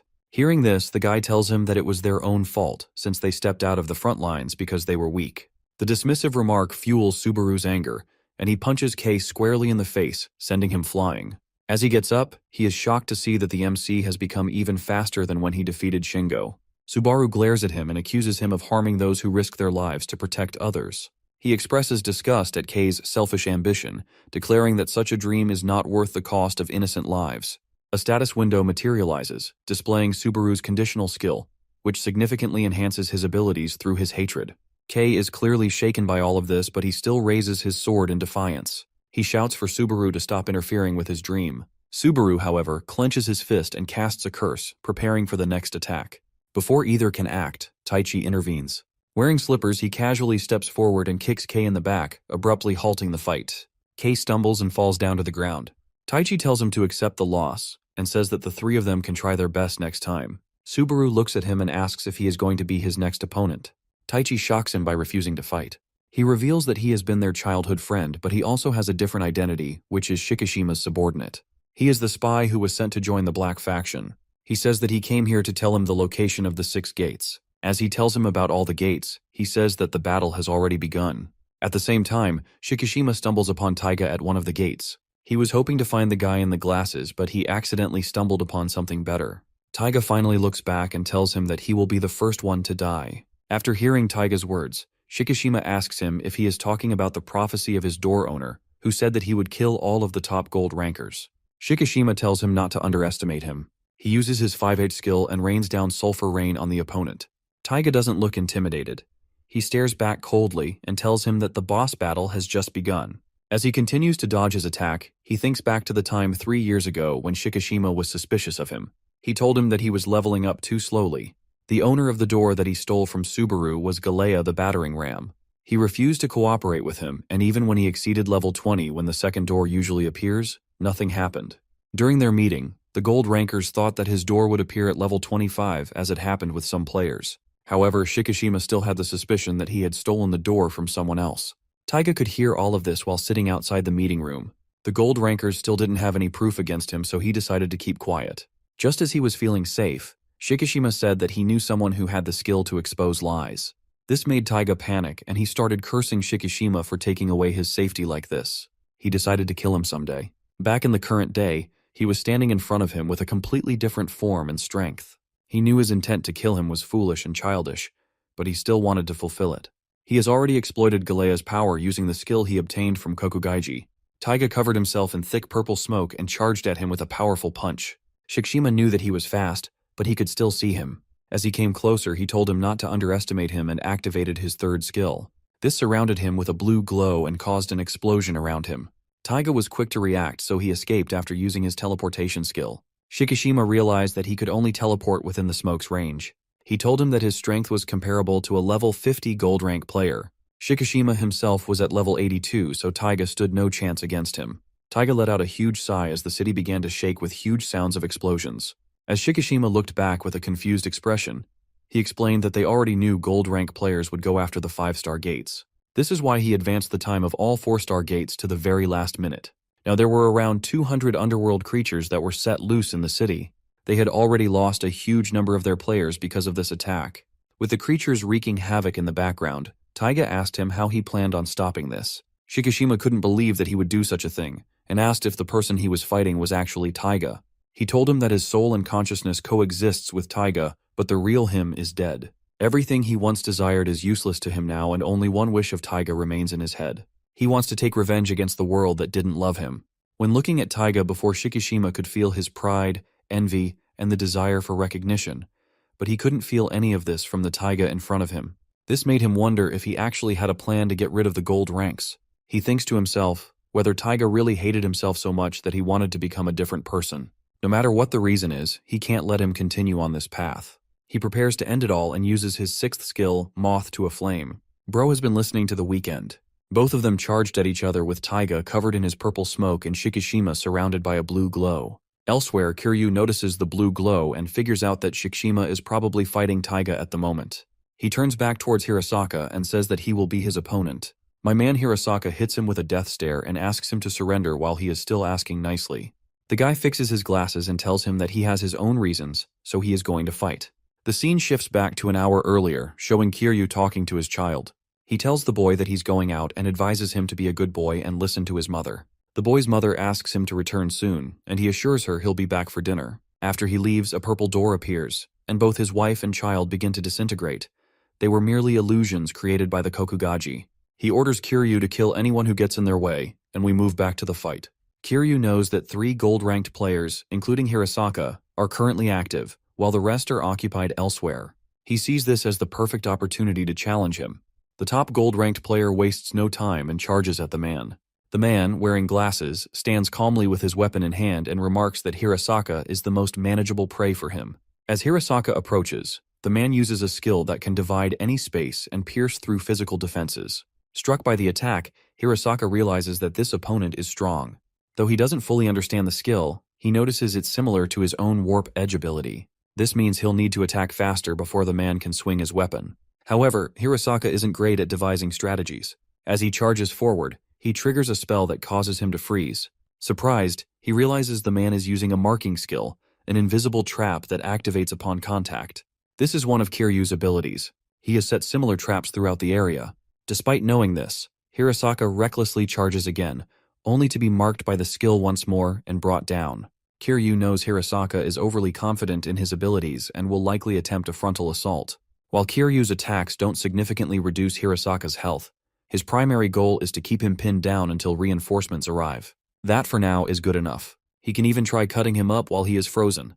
Hirasaka immediately tries to use his cord edge attack, but the invisible marks are blocking his every move. Still, Kiryu can feel the overwhelming strength from his attacks even though they can't reach him. Hirasaka gets furious and asks him why he chose to use his abilities to hurt people when he could have used them to save the world. Kiryu shocks him by asking him the same question. He asks him why he is protecting the world, and what is making him so angry. He questions if his anger should really be directed towards him. The guy gets mad and says that he has lost something precious in his life, and so the value of this world is nothing in his mind. He screams at him and asks if he is the one who is crazy. Before Hirasaka can answer, he gets slashed by his hammer. He manages to block the attack with his sword, but he doesn't move. Kiryu asks him if he really thinks he can negotiate with him. Hirasaka feels bad for him since he lost his wife and kid. The guy who killed him was a player and a minor, which made it hard to convict him. In his desperate state, Kokugaiji appeared before him and suggested him a way out. He asked for his help, and in return promised to bring back his family. Kiryu accepted his offer and joined him. As he continues hitting Hirasaka, he asks him if he is just planning to get cut while standing like that. The guy screams at him saying that he will kill him and his comrades. The gold rank starts crying as he thinks of his friends and slashes him off using his warp edge skill. Hirasaka doesn't realize why he feels uneasy after slashing Kiryu. The man laughs at him, revealing that he has finally used his 6th skill, which consumes 80% of his mana. Kiryu smirks, satisfied that he has reduced both Hirasaka's health and mana. Bleeding heavily, Kiryu declares that he has fulfilled his mission. With a weak voice, he asks Hirasaka why he is crying. Hirasaka, unsure himself, admits that when fighting an opponent, he can feel their emotions gradually flow into him. He explains that he's crying because every time Kiryu struck him, he felt an overwhelming sorrow pouring out of him. Hirasaka tells Kiryu that, just as he said earlier, he isn't fighting for the sake of the world. Instead, he fights to protect his friends and to stay with them for as long as possible. He reassures Kiryu that he isn't crazy and acknowledges that everyone has their reasons for fighting. However, he emphasizes that this is precisely why he cannot give up. Hearing this, Kiryu laughs and finally accepts his defeat. In his final moments, he reflects on how he couldn't resist Kokugaiji's tempting offer. All he wanted was to bring his family back, no matter the cost. Hirasaka, furious, blames Kokugaiji for exploiting people's weaknesses and manipulating them. Kokugaiji receives news of Kiryu's death and laughs, unconcerned. He remarks that it doesn't matter since Hirasaka is already out of mana. He destroys the doll family he had created for Kiryu and praises them for serving their purpose. Meanwhile, the Black Faction targets gold-ranked players by scattering 19 of their members, including Tiger, across different locations. Elsewhere, Taichi stands with Subaru, explaining the situation. They face a girl who can transform into a powerful beast. Using her ability, she transforms into a massive cat and prepares to attack. Before she can strike, Sushi takes her down with precision. After the fight, Subaru contacts Saya and asks if she's okay. Saya reports that she has completely destroyed her opponent, and confirms that the southern area of Shibuya is nearly cleared. Her mission is to eliminate the underworld creatures in the city. Subaru tells her to meet him immediately, and they end the call. Moments later, Saya feels a strange sensation in her chest. At the same time, in another location, Sayaka's sisters battle a level 54 silver-ranked player from the Black Faction. The elder sister, Huzuki, uses her Strength of a Dragon skill, which allows her to unleash the power of a Dragon King. This ability temporarily boosts her attack power by 500%. However, her attacks seem to miss her even though she was standing directly in its path. At the same time, the younger sister Mizuho tries to hit Yumeno with her Grim Reaper skill, which reduces the health of the enemy by 50% if it is on target. Before the sickle can hit her, Yumeno uses her blink skill, which allows her to disappear from the world for a few seconds. She can also use her other spells or attack during blinking if she uses it for mana. By using this spell, she easily dodges both of the sisters' attacks while hitting them at the same time. As Huzuki gets attacked, she realizes that not only Yumeno's disappearance time is random, but she can also attack as soon as she shows up. This allows her to evade and attack at the same time. Despite trying everything, she stands no chance in front of her and gets beaten to the ground. Yumeno laughs as she asks them if they are both the Sayaka siblings. She says that the bigger sister has a better style than her, and the little sister is much cuter. Both of the sisters are strong and have a lot of followers on social media. The girl can't contain her excitement since she managed to overwhelm the girls she was jealous of. She doesn't care what harm it does to others, as long as she can feel this happiness. Listening to her, the sisters realize that she is rotten to the core. Subaru had contacted them earlier, claiming that he found a way to bring Sayaka back to life.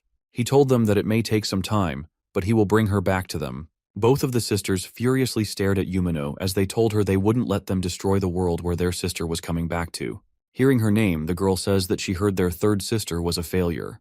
While she is busy talking crap about their sister, Saya shows up behind her. With a cold gaze, she talks to Sayaka and allows her to switch souls for 3 minutes. As their souls switch, all of the experience gained by Saya is added to Sayaka's level. She turns back to normal and immediately hits Yumeno with a corpse fist attack. It doesn't take long for her to beat the crap out of that girl. The two sisters emotionally call out to her. She smiles and asks them to leave it all to her since she is trained. Sayaka is glad to be finally able to feel the ground below her feet and protect the people she loves. However, as she stares at their bruised faces, she gets furious at Yumeno once again. The girl has her teeth falling out after getting hit by a single punch. As she tries to scream, she gets hit again. Sayaka prepares for another attack and says that she is going to show her the results of her training. She is connected to Subaru through a chain of souls. Yumeno has no time to defend herself as she constantly gets punched by Sayaka. Moreover, the punches aren't ordinary. She can feel an electric shock and a sudden impact vibrating inside her body every time she is hit. She knows that she is going to die if she doesn't try to escape right now. As Yumeno tries to use Blink to get out, she sees a system notification telling her that there are too many impurities in the surrounding area, which means that her skill won't work. Sayaka used her blood to create a red smoke, disabling the girl's Blink ability. With nowhere left to go, the girl tries to fight back, but she immediately gets put down by another brutal punch. The two sisters stare at her with shocked expressions, since her martial arts skills are higher than theirs. It feels like they are watching their big sister. When Sayaka was at level 19, her sister told her that she wanted her to stop participating in quests for a while. They felt like she was holding them back in quests since her level was low. Sayaka got mad hearing this, and told them that she would just get stronger on her own and wouldn't come back to them even if they begged. After she left home, one of the sisters heard a rumor that her level had decreased to 8 because of a boss who drained her levels. Both the sisters felt bad for her, but they knew that she wasn't the one to give up. They were certain that she would come back once she was stronger. Hazuki turned to the younger sister and said that she was right. She asked her to support Sayaka together. Hearing both of her sisters cheer for her, Sayaka smiled as this gave her even more motivation to beat the girl. Yumeno didn't like this at all. She couldn't accept that their relationship was so different than her and her sister. She then starts yapping about her backstory, which is just her being jealous of her sister since she got more likes on her tweets. This is why she decided to enter the purple door and kill her sister. After that, she started killing everyone who she thought was above her. However, this time she had to face reality as Sayaka punched her back to oblivion. As she continues hitting her, she accidentally punches her out of the fog.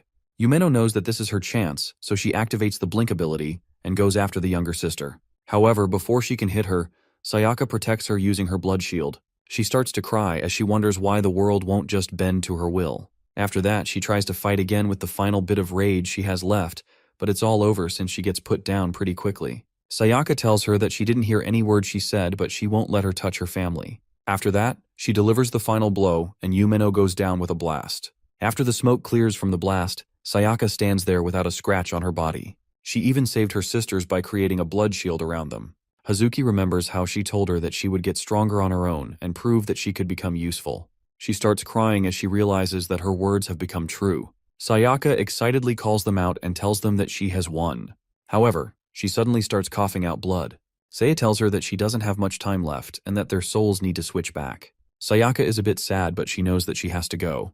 She apologizes to her sisters and says that she has to sleep for a little while again. As the sisters say their goodbyes and the girl prepares to switch, we see Subaru flying towards her at full speed. He wants to meet her even if it's for a second, since he wants to thank her and apologize for involving him in the quest. He also wants to get stronger with her. Sayaka starts crying as she feels that she should be the one thanking him and apologizing for dying in that quest. She promises to grow stronger with him no matter where they are. She then thanks Saya for taking care of her body and asks her for a favor.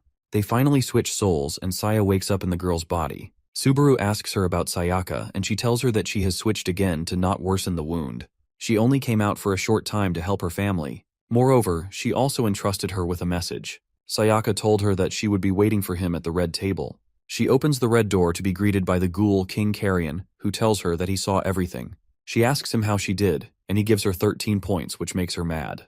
The Thunder and Storm bosses are also listening to this, and they mock Carrion for being strict. They both evaluate her on their own terms, but she is still not satisfied.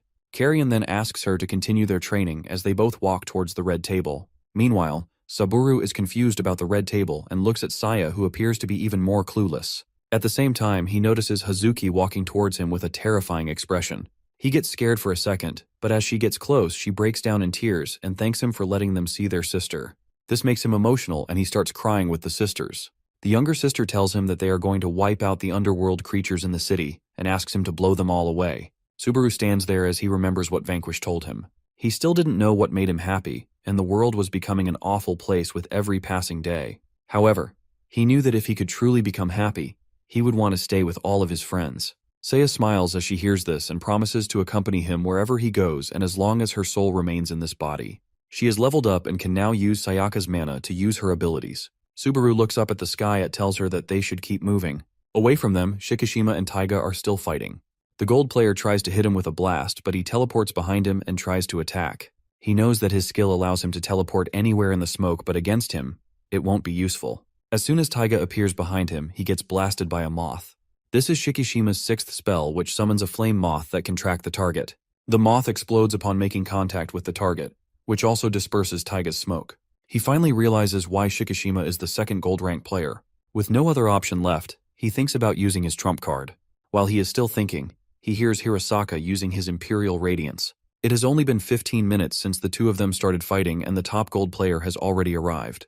Hirasaka met Shikishima 8 years ago when they were just starting as gold rank players. He came to ask him for help since his laptop kept lighting on fire whenever he touched it. That day, Shikishima realized that the top rank player was not the smartest. Back to the present, Hirasaka is standing in front of Taiga. His opponent is surprised how he was able to finish off Kiryu in such a short amount of time and reach him. However, even when faced by two of the top gold rankers, he is confident that he can take them both out. He chants Porta Nigra and activates a spell that summons a black door in front of Shikishima. He tries to get away from it, but several arms reach out from within the gate and try to pull him inside. As he is getting pulled, he realizes that he can't use any of his skills. Hirasaka sees this and realizes that things are bad. Taiga knows the weakness of the gold ranks. Each of them has such strong abilities that they risk involving each other if they go all out in a fight. Now the top gold rank has a difficult decision to make. He has to determine the fate of everyone around him in just a moment. He can either choose to kill Taiga and end the battle, or save his friend. Bro is not Gojo. Without wasting another second, Hirasaka uses his 7th skill and rushes to save his friend. He slashes through all the arms, pulling him inside the gate and setting him free. Before he can do anything else, he gets cut in half by one of Taiga's piercing attacks. With a smile on his face, he slowly falls down to the ground. He is glad that he could save his friend. My man took the Gojo cosplay too seriously. Shikishima screams for his fallen friend, but it's too late. He thinks back to the time when they just finished doing a 3-star quest. He was injured and tired, so Hirasaka came to help him stand up. He asked him if he was the one who finished the boss off. The top gold rank told him that he didn't really have any other talents besides his strength, and he couldn't have done it without his help. Their injuries fade as they level up, but Shikishima feels frustrated since the 3-star gate was much stronger than they expected. Hirasaka assures him that it will be alright since they will get stronger with time. However, it is still too risky for them to map out the entire gate before doing every quest. For this reason, Shikishima talks to 15-year-old Kinokawa and tells her that he is planning on making a dedicated team to map out the gates. This way they can reduce the number of players dying due to traps in the gates. He wanted to protect every single person who was working with him. Shikishima told her that when all of this is over someday, he would want everyone to laugh about it and finally disband. Unfortunately, for him, one of his friends laid lifeless in his own arms. As Taiga walks towards him, He tells him that humans can truly sacrifice themselves to protect the things they love. He congratulates him and says that Hirasaka really thought of him as a true friend. Shikishima is about to explode with rage. Everything inside of him is telling him to just kill Taiga in the place. He is still in the shock of his friend's death and can't believe that he gave his life away to protect him. During this time, Taiga approaches him and tries to finish him off, but he suddenly notices an attack aimed at him. He immediately teleports away to a rooftop. The guy who just attacked him is Subaru. Even after seeing Hirasaka in this state, he doesn't lose his composure. He simply tells Shikishima not to worry and assures him that he will bring Hirasaka back into this world using his Paravara skill. As soon as he uses that skill, Hirasaka's body starts to float while glowing green. Shikishima knows what is happening. He thinks back to the time when they were discussing the appearance of the rainbow door in their car. It was the first time such a door had ever appeared, and they also knew that Subaru had revived his friend after gaining an ability from that door. Shikishima wonders if this is also one of his skills. Paravara works by transforming the soul of the player. It converts the player into a kindred of the user. Since Subaru was at level 35, he could use this skill on 2 people at once. He apologizes to Shikishima saying that he can't bring Hirasaka back at the moment, but he promises that this will protect his body until he comes back.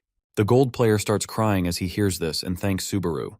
Hirasaka is now completely back in one piece and has gone completely feral. He starts laughing as he flies in the air, mentioning how good it feels to be back in the human world. Just by the way he laughs, Subaru knows that the soul inside Hirasaka's body belongs to Carrion. After being completely transformed, he looks like a different person. He introduces himself as the Ghoul King and announces that he will be Subaru's kindred from now on. After Carrion bullied Subaru through the door of trials the previous time, he managed to regain some of his original appearance due to the growth of Subaru.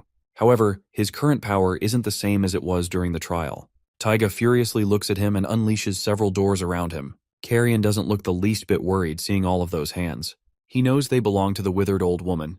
Carrion uses blood mold to conjure up a spiral of emerald blood around him and rains it down on the arms reaching out. He then uses a divine quake to reveal the location of the original door. Soon after noticing it, he takes out a huge scissor and slashes the creature from outside. The underworld creature gets cut in half by the sheer power of the attack. Subaru commends him for taking care of the creature, and he starts feeling a bit too confident. As the two of them stand, they notice Taiga approaching them. He looks at Carrion and tells him that he is his next target. Carrion gets annoyed and tells him that his real opponent has been standing in front of him all this time. Even though Subaru is in front of him, he hasn't confronted him once. Hearing his words, Taiga wonders if he is consciously avoiding a fight with him. He tries making up other excuses, but when he stares directly into his eyes, he can't avoid the truth. It's almost like their first meeting when they were kids. He still remembers the fear he felt that day. This makes him mad, and he challenges Subaru to a fight inside the door. Despite Shikishima's warning, Subaru accepts his challenge and starts following him. While entering the door, he remembers when Taichi asked him about what Taiga had done to him in the past. He wants to end it right here and now so he can move on from this. Kokugaiji commends Taiga for getting rid of Hirasaka and luring the possessor of Vanquish inside the door. He considers this a victory for the Black faction. However, when he looks at Subaru, he is shocked to see him this calm. Taiga calls out to Kokugaiji and asks him not to interfere in their fight. The creature agrees, since this is the agreement they made in their contract. He tells him that he can go ahead and settle his affairs with him. Kokugaiji doesn't really care if Taiga can kill him or not, since he thinks that he can kill him afterward. Once he gets rid of the MC, all of his kindred would also vanish. Until now, everything is going according to his plan, and he is confident that he can take over the human world like this. Just as things were starting to look good, we saw a familiar face show up. Outside the gate, Carrion flies Shikishima away from the scene. The guy isn't really happy since he wants to help Subaru defeat Taiga. Carrion assures him that he is going to be fine since he has a strategy. This makes him a bit curious, but before he can ask him anything, he sees a red notification alerting them about a 5-star gate that has run out of time. While everyone was busy, Haji Miori from the Black faction was targeting gates. Due to the penalty, 81 2 hours are deducted from the sky clock. This puts the timer to 2 days and 16 hours. Suddenly the sky begins to crack and the system starts glitching. Since the remaining time is below 100 hours, the system is having a problem maintaining itself. Something like this has never happened before. If even one more gate reaches 0, the entire world will come to an end. Shikishima starts to panic as he thinks about a way to solve this. Carrion Karate chops him in the head and asks him to take it easy. He tells him that he has to protect the things which Hirasaka cherishes. Shikishima gets even more annoyed and asks him to fly him to the hospital.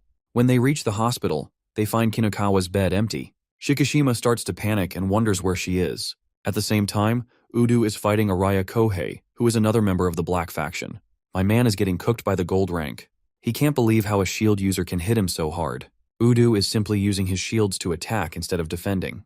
After taking down the player, he gets a call from Shikishima asking him where he is. He asks him if he knows about Kinakawa's location. Udo looks up and sees a girl fighting a massive dragon with golden arms and legs. He tells Shikishima that she is fighting in front of him. She couldn't calmly sit back while the entire sky was cracking. Shikishima asks Udo what their next move is. Udo states that they have only one choice now. If they want to save the world, they must speed run the gates and reclaim the time lost on the clock.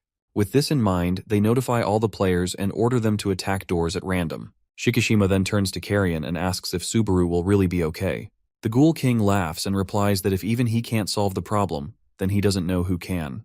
Meanwhile, Kokugaiji is dumbfounded upon seeing Vanquish inside the gate. Vanquish laughs and says that he got excited when he heard that there was a baby with a rotten nature inside this gate. Even my man Taiga is flustered. Subaru calls him out and asks him to look back at him.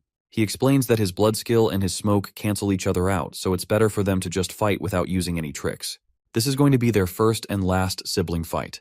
Kokugaiji looks at Venkatesh in shock and demands to know how he appeared inside the door. Instead of answering, Vanquish turns to Subaru and commends him for doing a good job and providing the exact location. Kokugaiji, still confused, looks at Subaru and asks if he is the reason for the situation. Subaru remains silent, his cold expression unchanged. Kokugaiji's frustration boils over, and he orders Subaru to look at him. Vanquish steps in, telling Kokugaiji that he's the one who should be paying attention to him. Using Curse Blood, Vanquish restrains Kokugaiji and mocks him, calling him an irredeemable imbecile and a fool who overthinks everything. Kokugaiji's anger intensifies, and he defiantly asks Vanquish if he really believes he has already won. With wide eyes and a surge of determination, Kokugaiji declares that no immortal god, not even Vanquish, can defeat him in his own world. He chants a spell, causing smoke to envelop Vanquish. The smoke accelerates time for everything that it touches. Taiga watches silently from the sidelines, observing the scene unfold. He sees Kokugaiji trembling with fear and being impatient. It is hard for him to believe that Subaru is the one responsible for all this. His older brother used to be scared of him. As the two of them come face to face, he asks Subaru if he really plans on fighting without using any skills. He doesn't think that it is a fair conclusion for a battle of this size. Subaru starts tearing up and tells him that it doesn't matter how big or small the scale of their battle is, since he is his little brother. He tells him that he should have done this a long time ago. When he first met Taiga, he was reserved. Subaru now thinks that it was wrong of him. He should have scolded him for being wrong as the older brother. While looking down, Taiga reminds him that they are not related by blood, so he shouldn't act like his brother. Moreover, he doesn't want anything to do with him. As Taiga tries to attack him, Subaru dodges it and asks him if he really thinks he can run away from him. This shocks Taiga, as his weak big brother finally punches him in the face. He tries using the smoke, but Subaru disperses it using his blood mold skill. My man then starts styling on him and hits him with some freestyle dance moves. After getting kicked in the head, Taiga manages to land his first punch of the fight. The battle between them gets intense as both brothers throw punches at each other non-stop. Both of them are starting to get tired now. As the fight continues, Subaru lands a kick on his brother. Taiga grabs his leg and counterattacks but gets punched immediately after. It seems like none of them are holding back. At the same time, Kokugaiji and Vanquish are also fighting. Despite being completely enveloped in smoke, Vanquish laughs as he calls out to Kokugaiji. The underworld baby can't believe that his smoke didn't work. It should have advanced time by thousands of years by now. This makes him furious, and he unleashes his other ability, which also advances time for some reason. My man trying to age an immortal god, his ability allows him to advance time by millions of years. Unfortunately for him, it has no effect on Vanquish, who freezes him with the frostbite skill. He tells him that the time skill is useless to him since he is immortal. He looks at the baby with a disappointed expression and says that he could have come up with a better plan if he was smart enough. Vanquish mentions that he left his traces all over the place when he used those doors. He was able to narrow down his location using those doors. Moreover, Carrion used to be his kindred, so he was connected to him by soul. When Carrion transferred his soul into Hirasaka's body, he told Subaru about his plan and how he was going to crush him with a single blow. In the end, it was Subaru who helped him find the precise location of the underworld baby. Due to the conditions of the contract, he is able to survive in this place filled with amniotic fluid. After hearing the entire plan, Kokugaiji realizes that he has been played. Subaru knew that he couldn't kill him by himself, so he brought Vanquish with him. Using Taiga's hatred and his impatience, Subaru was able to turn the situation to his own advantage. Vanquish questions the Black Amniotic King about the person who put him on this task. He asks him if the entity offered to give him the human world in exchange for breaking the sky clock. Whatever the case, he won't go off easy after messing with his possessor. Vanquish uses the Rift Cleaver skill and lands some clean slashes on the baby. While in pain, Kokugaiji starts calling for Miss Safina and screams that Vanquish is going to kill him. As he begs her to save his life, a golden light appears inside the gate. A golden bell starts descending slowly. Vanquish already knows Safina and asks if she is the one behind it all. The underworld baby feels relieved after watching the golden bell, but instead of helping him, Safina crushes him between the bell's hands. She calls him a traitor and mentions that he attempted to outmaneuver them and monopolize the human world. She tells him that he will be put in the lowest gate. Kokugaiji starts crying and begs her to not put him in the lowest gate. However, it is all for nothing as she tosses him inside the gate with little regard for him. The evil baby finally vanishes in a 1-star gate. After he is gone, Safina greets Vanquish and tells him that it's been a long time. Vanquish laughs and says that she seems to be in good condition. He slashes the bell in half and says that he will be fighting her in person after he shows up. Safina tells him that she will be looking forward to it. Vanquish then turns to his possessor and wonders how he is going to settle this fight. He knows that players can touch each other's souls depending on their sensing ability. It means that as Subaru and Taiga fight each other, they will experience what the other is feeling. This is going to be a trial for the protagonist, and once he gets past this obstacle, he will truly be qualified to become his possessor. It seems like both Subaru and Taiga are equally matched in hand-to-hand combat. Taiga looks at his eyes and it makes him go back to the past. He remembers his mother hitting him because he ate the pudding she put in the fridge. She smacks him because he ate it without her permission and tells him that he is the same as his father. The mom had left him alone at home for 3 days and he had to survive on a single pudding. Eventually, Child Guidance Center found out about her abuse, but she began dodging it. She didn't even let them go inside the house. After they left, she went back to Taiga and asked him why he was even born. She then married Subaru's dad, who was the same as her. Taiga came to know that the guy had a son, and he got furious when he realized that he was going to get a big brother like that. In his mind, he thought he was also going to be miserable like him. But when he met Subaru, he saw a sparking light in his eyes. He couldn't believe how he was not broken after getting treated like him. He spent all of his childhood thinking that his behavior was the fault of others around him. But now that he had seen someone who was living the same life without complaints or despair, he couldn't stand it. He realized that the only insect was him. The two brothers watched an interview with Hirosaka when he mentioned that the doors appear to those who have pure souls. Taiga mocked his brother and told him that he was never getting a door. Just moments later, he saw a gold-ranked door appearing right in front of him. He couldn't accept that at all, so he pushed his brother away. He was afraid of Subaru becoming happy, so he kept him close and made sure that he would never be satisfied with his life. He knew that if he allowed him to be happy, the gap between them would never be the same again. This is why he wants him to stay beneath him all of his life. After getting hit again, Subaru is surprised that Taiga still has this much strength left. With each punch, he can feel his emotions. He realizes why his brother became so twisted and afraid. Taiga tries to kick him and it breaks the entire bridge. As the two of them are falling down, Subaru flies toward him and kicks him as hard as he can. While hitting him, he thinks to himself why they couldn't prevent this sooner. Taiga can also feel Subaru's soul as he keeps getting attacked. He starts to see a bright light in front of him and wonders if this is his brother's heart. He was living the same life as him, but when he heard he was going to have a little brother, he showed a completely different reaction than Taiga. He even tried to stop the mom from hitting him. However, Taiga didn't see him as a brother and pushed him away from his life. He stands there as he watches the moment. He steals the door from his brother. He wonders what Subaru was thinking when that door appeared. As he reads his thoughts, he finds out that Subaru wanted to become a player so that he could protect his little brother. Even though he appears shocked, he had noticed it a long time ago. The only person who truly loved him in the entire world was his brother Taiga. He remembers another scene from his past when Subaru's dad was beating him over something that he was hiding. Taiga was a bit surprised to see him disobeying his dad. He called him an idiot and wondered what he was trying to hide. When his dad finally saw what he was hiding, he stopped hitting him and let him go. Subaru then walked over to Taiga that he got pudding for him since he liked it. This made him shocked and he wondered what was wrong with him. No matter what he tried, he couldn't win with his brother. As his body gets enveloped by a golden light, Taiga feels regretful that he couldn't live his life the way he wanted. Vanquish knows that this is the end for him since his body has reached its limits like all other underworld creatures. It was time for his soul to endlessly wander in the void since the blessing he received from Kokugaiji was also gone. Taiga looked at Subaru's face and asked him not to look at him that way since he wasn't in the wrong. He feared and admired him at the same time. Now that it was time for him to disappear, his last memories were of the pudding they shared together. He told Subaru that he would like to eat those puddings again someday.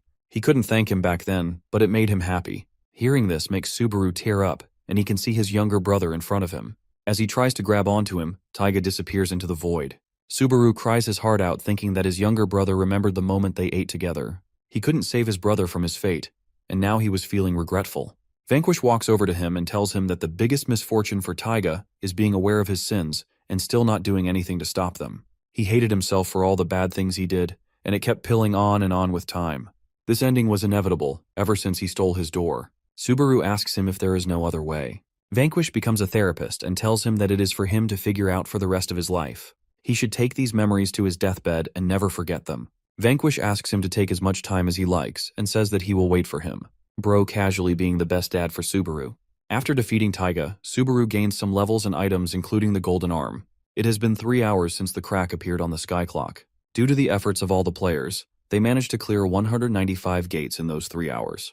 This pushed the clock's time to 417 days and deactivated emergency mode. Shikishima thanked all the players for their efforts and said that the crisis was over for now. All that was left was for Subaru to win his fight. The 3 gold players and Subaru's kindred waited patiently for his return. Carrion assured them that he was alright since they were still there. Seiya could feel that Subaru was hurt and wanted to check on him as soon as possible. A moment later they started hearing Vanquish screaming inside the door since Subaru slept while crying.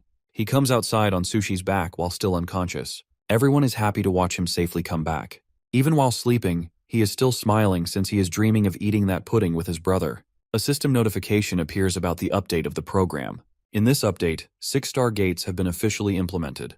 We see 2 members of the Black Faction sitting on a rooftop discussing Kokugaiji's death. The girl mentions that she got disconnected and the kill Kokugaiji gave her also disappeared. The guy asks her if she thinks it's all because of the rumored rainbow possessor. She replies that she's not sure, but since Kokugaiji is still a king, it's likely he was killed by Vanquish. This implies that the 3 kings are going to make their move. The girl tells him not to panic and notes that the sky clock just got an update. She suggests they stay there for the time being and see how things unfold. Meanwhile, someone apologizes to Ishizaki for coming all the way to treat him. Ishizaki reassures him, saying it's nothing. If he collapses now, it would spell the end for all of them. Using his power as a healer, he cures him, though he admits he can't restore Kinokawa's limbs. Shikishima tells him not to worry and assures him they've got it under control. Instead, he's more concerned about Subaru's condition. Carrion explains that Subaru is just trying to heal his tired soul. He reminds them of how exhausted they felt after passing through the door for the first time. Shikishima adds that he couldn't sleep for about 5 days, while Hirasaka, although able to move afterward, spent the next 3 days in bed. Carrion explains that the more powerful the being you make a contract with, the longer it takes for your soul to adapt. If an ordinary person were to contract with Lord Vanquish, their soul would either die or remain in a coma for several decades. However, Subaru managed to keep going without rest for an entire month, proving the fundamental strength of his soul. Carrion is confident Subaru will eventually wake up and assures them there's no need to worry too much. Despite this, Seiya looks out the window with a worried expression, thinking about Subaru. Meanwhile, Subaru is floating in space, wondering if he's dreaming. Suddenly, someone behind him speaks, revealing that this is the galaxy of universal unconsciousness, a place where all souls are born and eventually return. The person tells Subaru he's currently in the midst of soul sleep, which allows them to meet for the first and last time. Subaru tries to identify the stranger but can't seem to figure it out. The stranger points upward and warns Subaru to prepare for battle. Confused, Subaru asks what kind of battle. The stranger explains that a king from another world has invaded, tearing a hole into the human world. Moreover, the possessor of Vanquish, Subaru himself, is now widely known.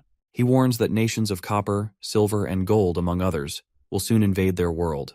A storm is coming, a devastating one that will make the conflict with the Black Faction seem like a mere breeze. The stranger says no one will be able to stop it, not even a gold rank or Vanquish. The only one capable of saving everyone is Subaru. Shocked, Subaru asks how he could possibly stop a storm even Vanquish cannot. Instead of answering directly, the stranger mentions the Red Table, the Twilight Half, and the Apostle of Aurora. He adds that Subaru will ultimately become a king. Subaru finds this hard to believe. The stranger reveals that he has failed, and now exists only to return to the Sea of Unconsciousness. He says he's glad they could meet one last time. Subaru asks what he means by last and failed. The stranger reveals that he is Subaru's future self, the King of Aurora, the most powerful man in the world, who couldn't save it and was ultimately defeated.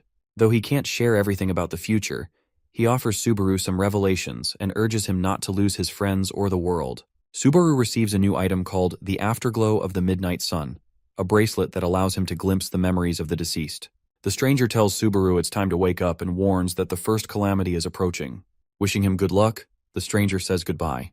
Subaru wakes up in a hospital. Saya by his side asks him what happened. Before them stand 3 doors, copper, silver, and gold. Subaru, however, is still preoccupied with what his future self told him in the void. From the golden door emerges Safina, the king of gold, who introduces herself. The king of silver, Ruin, and the king of red copper, Vordan, follow suit. They explain that they've come to greet the king of the new generation. Subaru realizes this marks the arrival of one of the 8 calamities. Subaru realizes he wasn't dreaming when he spoke to his future self in his sleep. Upon waking, he finds himself wearing the bracelet his future self gave him, and holding detailed memories of what's to come. He knows the identities of the door owners and their purpose for appearing. If the memories starting from this point are accurate, he will lose all of his friends within the next 3 months. Visions of his friends' deaths flash before him, showing them entrusting their futures to him. One by one he sees their fates, each separating from him in different ways. Subaru reflects on how all of his friends die, leaving the burden of the world's survival to him. In one vision, he fights a man who calls him the King of Aurora and mocks his efforts to win without Vanquish's power. The man strikes Subaru with a blood mold attack, finishing him off. As future Subaru collapses, he thinks despairingly that he has lost, the world has ended, and he failed to save anyone. Crying, future Subaru apologizes to his friends for entrusting him with their hopes and for his inability to protect them. He regrets a mistake he made in the past and wishes he could return to that day. Using the last of his power from the infinite galaxy of universal unconsciousness, he sends a warning to his past self. Back in the present, Subaru sits on his bed, thanking his future self for the warning. Although that world has ended, Subaru resolves not to let his own meet the same fate. He is determined to protect everyone from the 8 calamities that threaten them. The door owners reveal themselves as the kings of the underworld, the largest and most powerful faction in existence. They are Safina, the Queen of Twilight; Ruin, the divine beast of order, who rules over all beasts as the Silver Nine-Tails; and the Bronze King, the leader of nature spirits and demi-humans who dwell on Earth. Subaru is shocked that such powerful entities have come to greet him personally. The kings acknowledge Subaru as the rightful candidate to become the next king and invite him to the Golden Country. Safina extends her hand and asks if he will accept her offer. Subaru's friends are stunned at the prospect of him going to the underworld. After Safina speaks, Ruin, the Silver King, suggests Subaru cancel his contract with Vanquish and form a new one with any of them. Ruin explains that Subaru's soul vessel is unique, and a partnership with one of them would make him the strongest in the world. Each of the 3 kings is more powerful than Vanquish, and their goal is the same as Subaru's, to protect the world from the gates of calamity. Ruin claims that Subaru would save more lives by choosing a worthier partner. Carrion can't take the suggestion and threatens to kill Ruin. Without even looking at him, Ruin silences Carrion by exerting pressure directly on his soul. As a human, Carrion cannot resist it. Ruin then turns to Subaru, clarifying that they didn't come to force a decision, but to offer exceptional conditions to someone as exceptional as Subaru. Safina offers Subaru the spear that pierces all things, and command over the Golden Knights if he becomes her possessor. Ruin offers the bow of endless light and 100 high-ranking dragons. The Bronze King offers the axe of absolute destruction, along with the 20 forests inhabited by great spirits. They ask Subaru to choose a door, warning that the deals are extraordinary. Carrion warns Subaru not to make a decision, insisting that the kings fear Subaru's partnership with Vanquish will allow him to grow too strong. Subaru is impressed by Carrion's loyalty, but also senses Ruin's murderous intent. He silences Carrion, yelling at him to stop interfering. Subaru knows that once he makes a choice, there's no turning back, and he has already decided to stick with Vanquish. The memory of his future self's warning weighs on Subaru's mind. He knows these offers alone won't be enough to save everyone. Ruin asks if Carrion truly believes they are trying to deceive Subaru. With the tension eased momentarily, Subaru takes a moment to think. However, Carrion shouts at him again, prompting Ruin to consider silencing him permanently. Before they act, Subaru declares his decision. He says he is open to switching allegiances if the deal is fair and the conditions align with his goals. Carrion and Saya are shocked by his statement. Subaru challenges the kings to make him believe in them more if they're so confident. The kings ask if he wants them to prove their strength, but Subaru clarifies that he is more interested in their terms. He notes that if his soul is truly unique, other kings will surely covet it as well. Subaru demands they arrange a meeting with all the underworld kings so he can evaluate the best offer. Ruin questions how Subaru knows about such meetings, suspecting Carrion of revealing the information. Meanwhile, Carrion wonders if Vanquish told Subaru about it. Subaru, however, keeps his knowledge of the future a secret, intending to use it as a weapon to change their fate. When Subaru is visited by the three kings, Vanquish watches him from the underworld. They have taken action earlier than expected, but he is more concerned about Subaru's behavior. As he thinks about his meeting with the kings, he wonders how Subaru has obtained this information. Details about the underworld are highly confidential, so there is no way Subaru should know about the meeting. While observing him, Vanquish notices the afterglow of the midnight sun, leading him to suspect it is likely Aurora. Sayaka and Hirosaki run toward him, asking if Subaru has woken up. He tells them they should be training, but they casually reply that they are taking a break. Vanquish then explains that the kings of gold, silver, and copper are coming to Subaru, asking him to end his contract with Vanquish and switch allegiances to them. Surprisingly, instead of being worried, Sayaka and Hirosaki feel proud of Subaru. Vanquish clarifies that if Subaru chooses any of the other kings, his connection with Vanquish will be severed. This would also mean the death of his kindred spirits. Hearing this, the two cheer for Subaru, hoping he won't be tempted by their offers. Vanquish warns them that even if Subaru refuses, he will still face retaliation from the three kings. He has heard that the Gold Queen has taken a dangerous item from the treasure world called Victim. When used, it can obliterate everything within a 70-kilometer radius, potentially killing 10 million people. This makes Sayaka furious, and she questions how the owners of the doors, supposedly their allies, can justify such actions. Hirosaki remarks that Subaru shouldn't prioritize their survival over the lives of others. Vanquish is surprised by their selflessness, as they value the lives of strangers above their own. Sayaka then asks if Subaru will be alright. Vanquish admits he isn't sure but notes that Subaru seems to have gained some unexpected help. Subaru is now facing his first calamity, the three doors. If he refuses the king's proposal, he will face severe retaliation. On the other hand, accepting it will ensure a future with no hope. Once he overcomes this calamity, he can prepare for the second disaster. The system shows him the consequences of both choices, opposing the kings or going against Vanquish, putting the future of all people at risk. After hearing about the meeting, the Bronze King becomes serious. He questions how a mere human like Subaru dares to stand as an equal to them. Subaru responds that anyone who wants a claim on him can negotiate at the meeting. His strategy is to delay making a decision. He has no intention of responding immediately. Instead, he plans to buy time until the meeting. Subaru realizes he cannot defeat or neutralize the three kings, and the second calamity will follow immediately after he makes his choice. His only viable option is to avoid the first calamity as much as possible and face the second with fewer disadvantages. However, even delaying his decision might provoke the wrath of the three kings. The Silver King, losing his patience, orders Safina to use Victim. It is almost like a bomb that can cause a massive explosion proportional to the amount of soul poured into it by its owner. If the Queen of Gold, Safina, uses this item, Subaru realizes the future he saw in his memories will repeat. Safina, however, surprises him by addressing him directly, saying she would like to commend his courage. She explains that this item is akin to a nuclear bomb from his world and warns that if he refuses their proposal, they intend to use it immediately. Yet, she acknowledges his bravery in negotiating and suggests they might consider his option of holding the meeting. The other two kings exchange shocked looks as Safina smiles and asks Subaru if he truly believes he can overcome the second calamity without their power. Before he can respond, Subaru notices the update screen on the sky clock hit 100%. A massive red lightning strike pierces the ground, signaling the update's completion. The system imposes a penalty as a 6-star gate, Platinum Carnificus, manifests in the world. Safina smirks and asks Subaru what he plans to do since this event is unfolding far earlier than expected. Players across the world are stunned by the appearance of the gate. Although Subaru has seen it in his memories, he never imagined it would coincide with the meeting of the three kings. He knows this gate is 100 times more difficult than the 5-star gate he cleared with Hirosaki.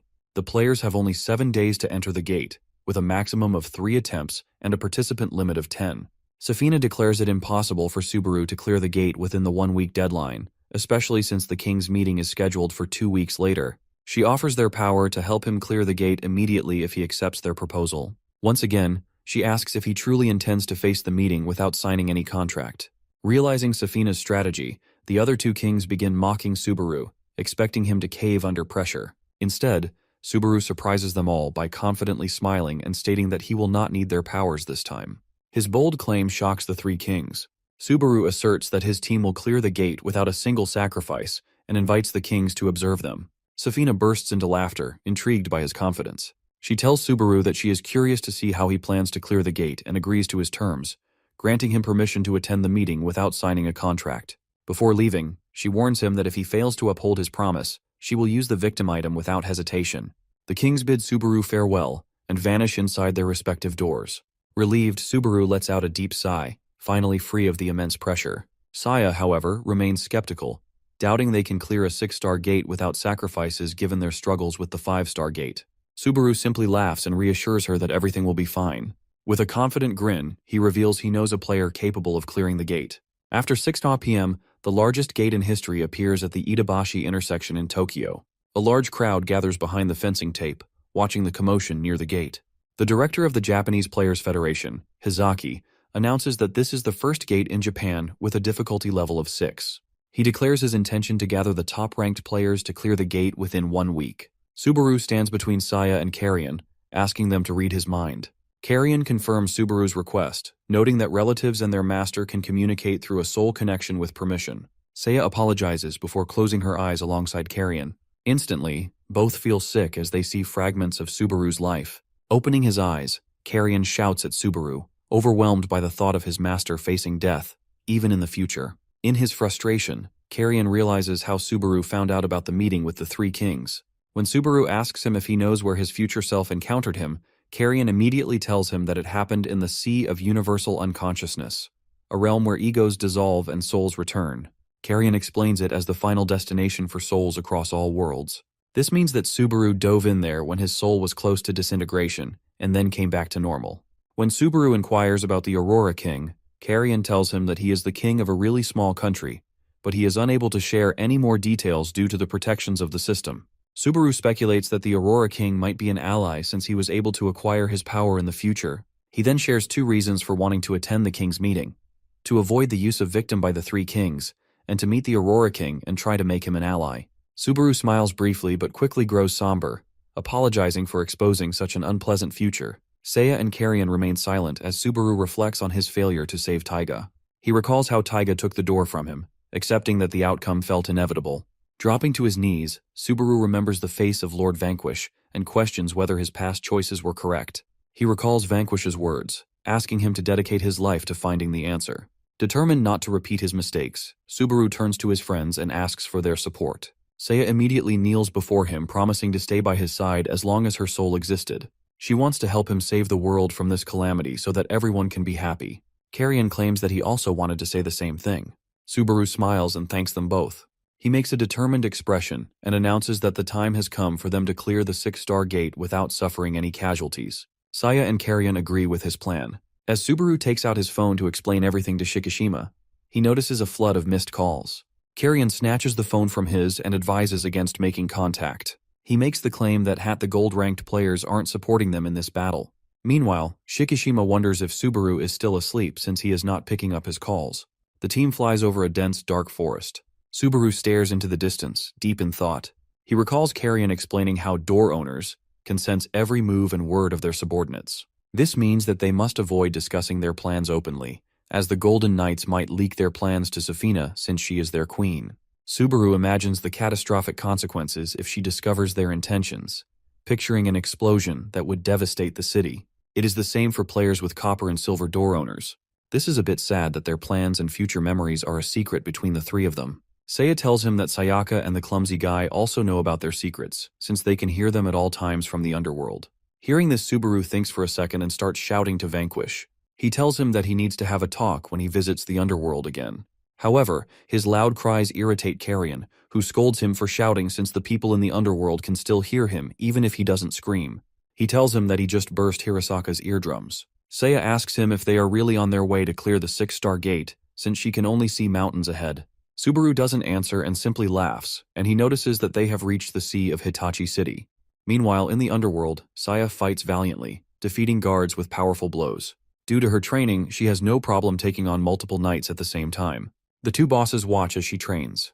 They notice that she has grown much stronger. The Thunder Boss jokingly says that they are much better teachers than Carrion. He tells her that she needs to take a break, and after that, they will have a duel till the death. Sayaka is confident that she can beat him this time. She then asks him about Hirasaka.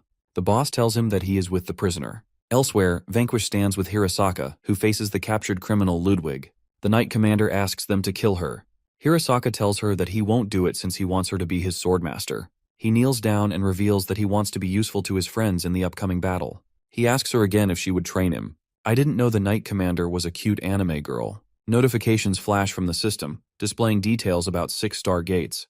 The players must clear the gate within a week. Success will bring a new ally, reveal more truths about the world, and expand the red table. Failure will result in the death of all participants and unleash the creatures into the human world. Clearing the gate with casualties will still provoke the wrath of the three kings. As dawn breaks over Hitachi City, a guy wearing a mask on his face calmly stands on the water surface. His name is Ginga, and he is a level 67 silver rank player. It appears that he is doing a skill usage confirmation, and this is part of his daily routine. Out of nowhere, Subaru shows up and greets the man. This gives the poor man a jump scare since he isn't used to seeing other people around. Subaru introduces himself as a player and asks Ginga what he is doing.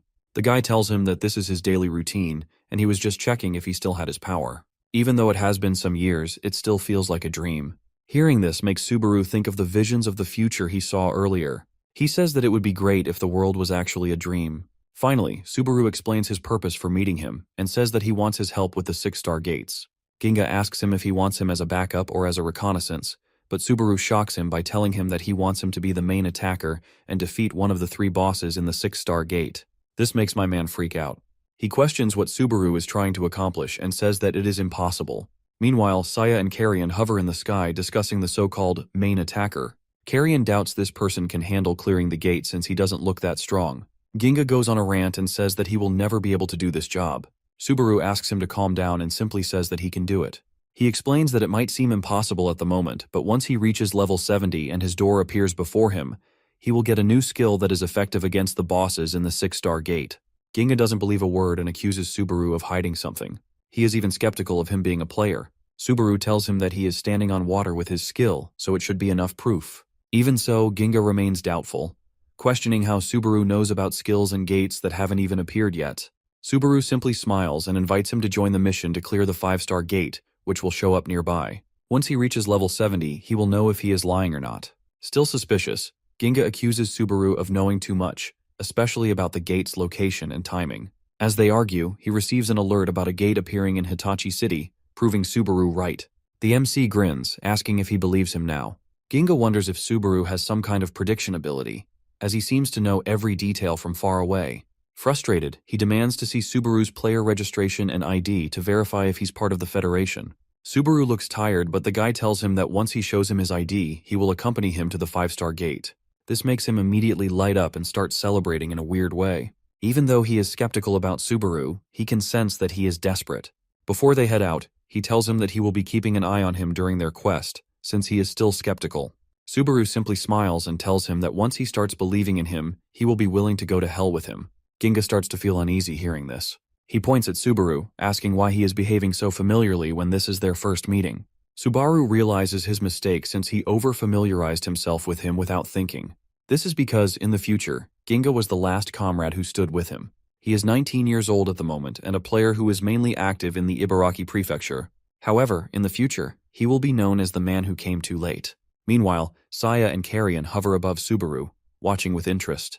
The sky is clear and beautiful as they approach Hitachi City, with red flowers decorating the area. Saya is overjoyed by the beauty of the place. Ginga excitedly shares how this flower park is one of the most beautiful in the prefecture, especially when the roses bloom in autumn and the park lights up at night.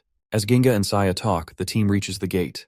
Subaru smiles, saying he made the reservation so they can enter right away. He asks if everything's okay, and Ginga agrees. He doesn't want those underworld creatures to ruin the beauty of this garden.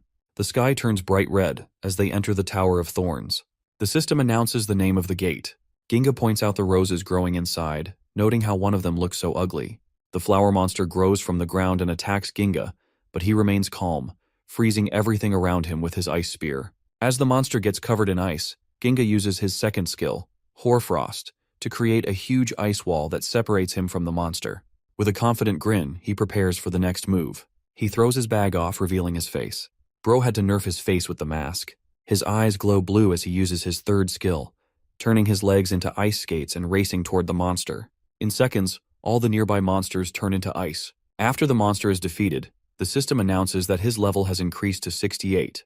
He looks at Subaru and asks him if his goal is to reach level 70. Subaru confirms it. His next door will also appear once he reaches level 50, so he decides to go all out. Bro has the divine chisel in his right hand and the black katana Ignis in his left hand. Both Saya and Carrion seem to be impressed by the silver rank's skills. They watch as Ginga stands proudly on the ice. Subaru notes that Ginga uses his skills efficiently, unlike the instant kill tactics of gold rank players. He realizes that this is the fighting skill of a silver rank veteran with 5 years of experience. It is now his turn to show off, so he calls out to Saya and Carrion and prepares to go in. As the flower monsters attack, Subaru leaps into action, jumping toward the plant and slicing it with both swords. The plant shrieks as it's cut in half. The system announces that the flower beast, level 53, has been defeated. Saya watches Subaru holding the black katana and realizes that it reflects the soul of Taiga. The black katana is a sword that embodies the power of Kukugaiji through the soul of Taiga. It is able to deteriorate time for whatever it slices, and allows the player to teleport in a short range. Saya decides that it's her time to be useful, so she steps forward and uses her Blood Brute skill. This skill summons a vampire-like creature under her control and makes them fight. She commands the vampire to consume everything that opposes Subaru. Carrion watches her with a smile as he notices how strong she has gotten. It is now his time to show off, so he prepares to face the plant monsters and obliterates them using his blood fist. Ginga wonders why Subaru even needs his help when his comrades seem so talented. Just as he is thinking, a knight appears in front of him and tries to slash him in half. He uses his ice shield at the last second and manages to evade it.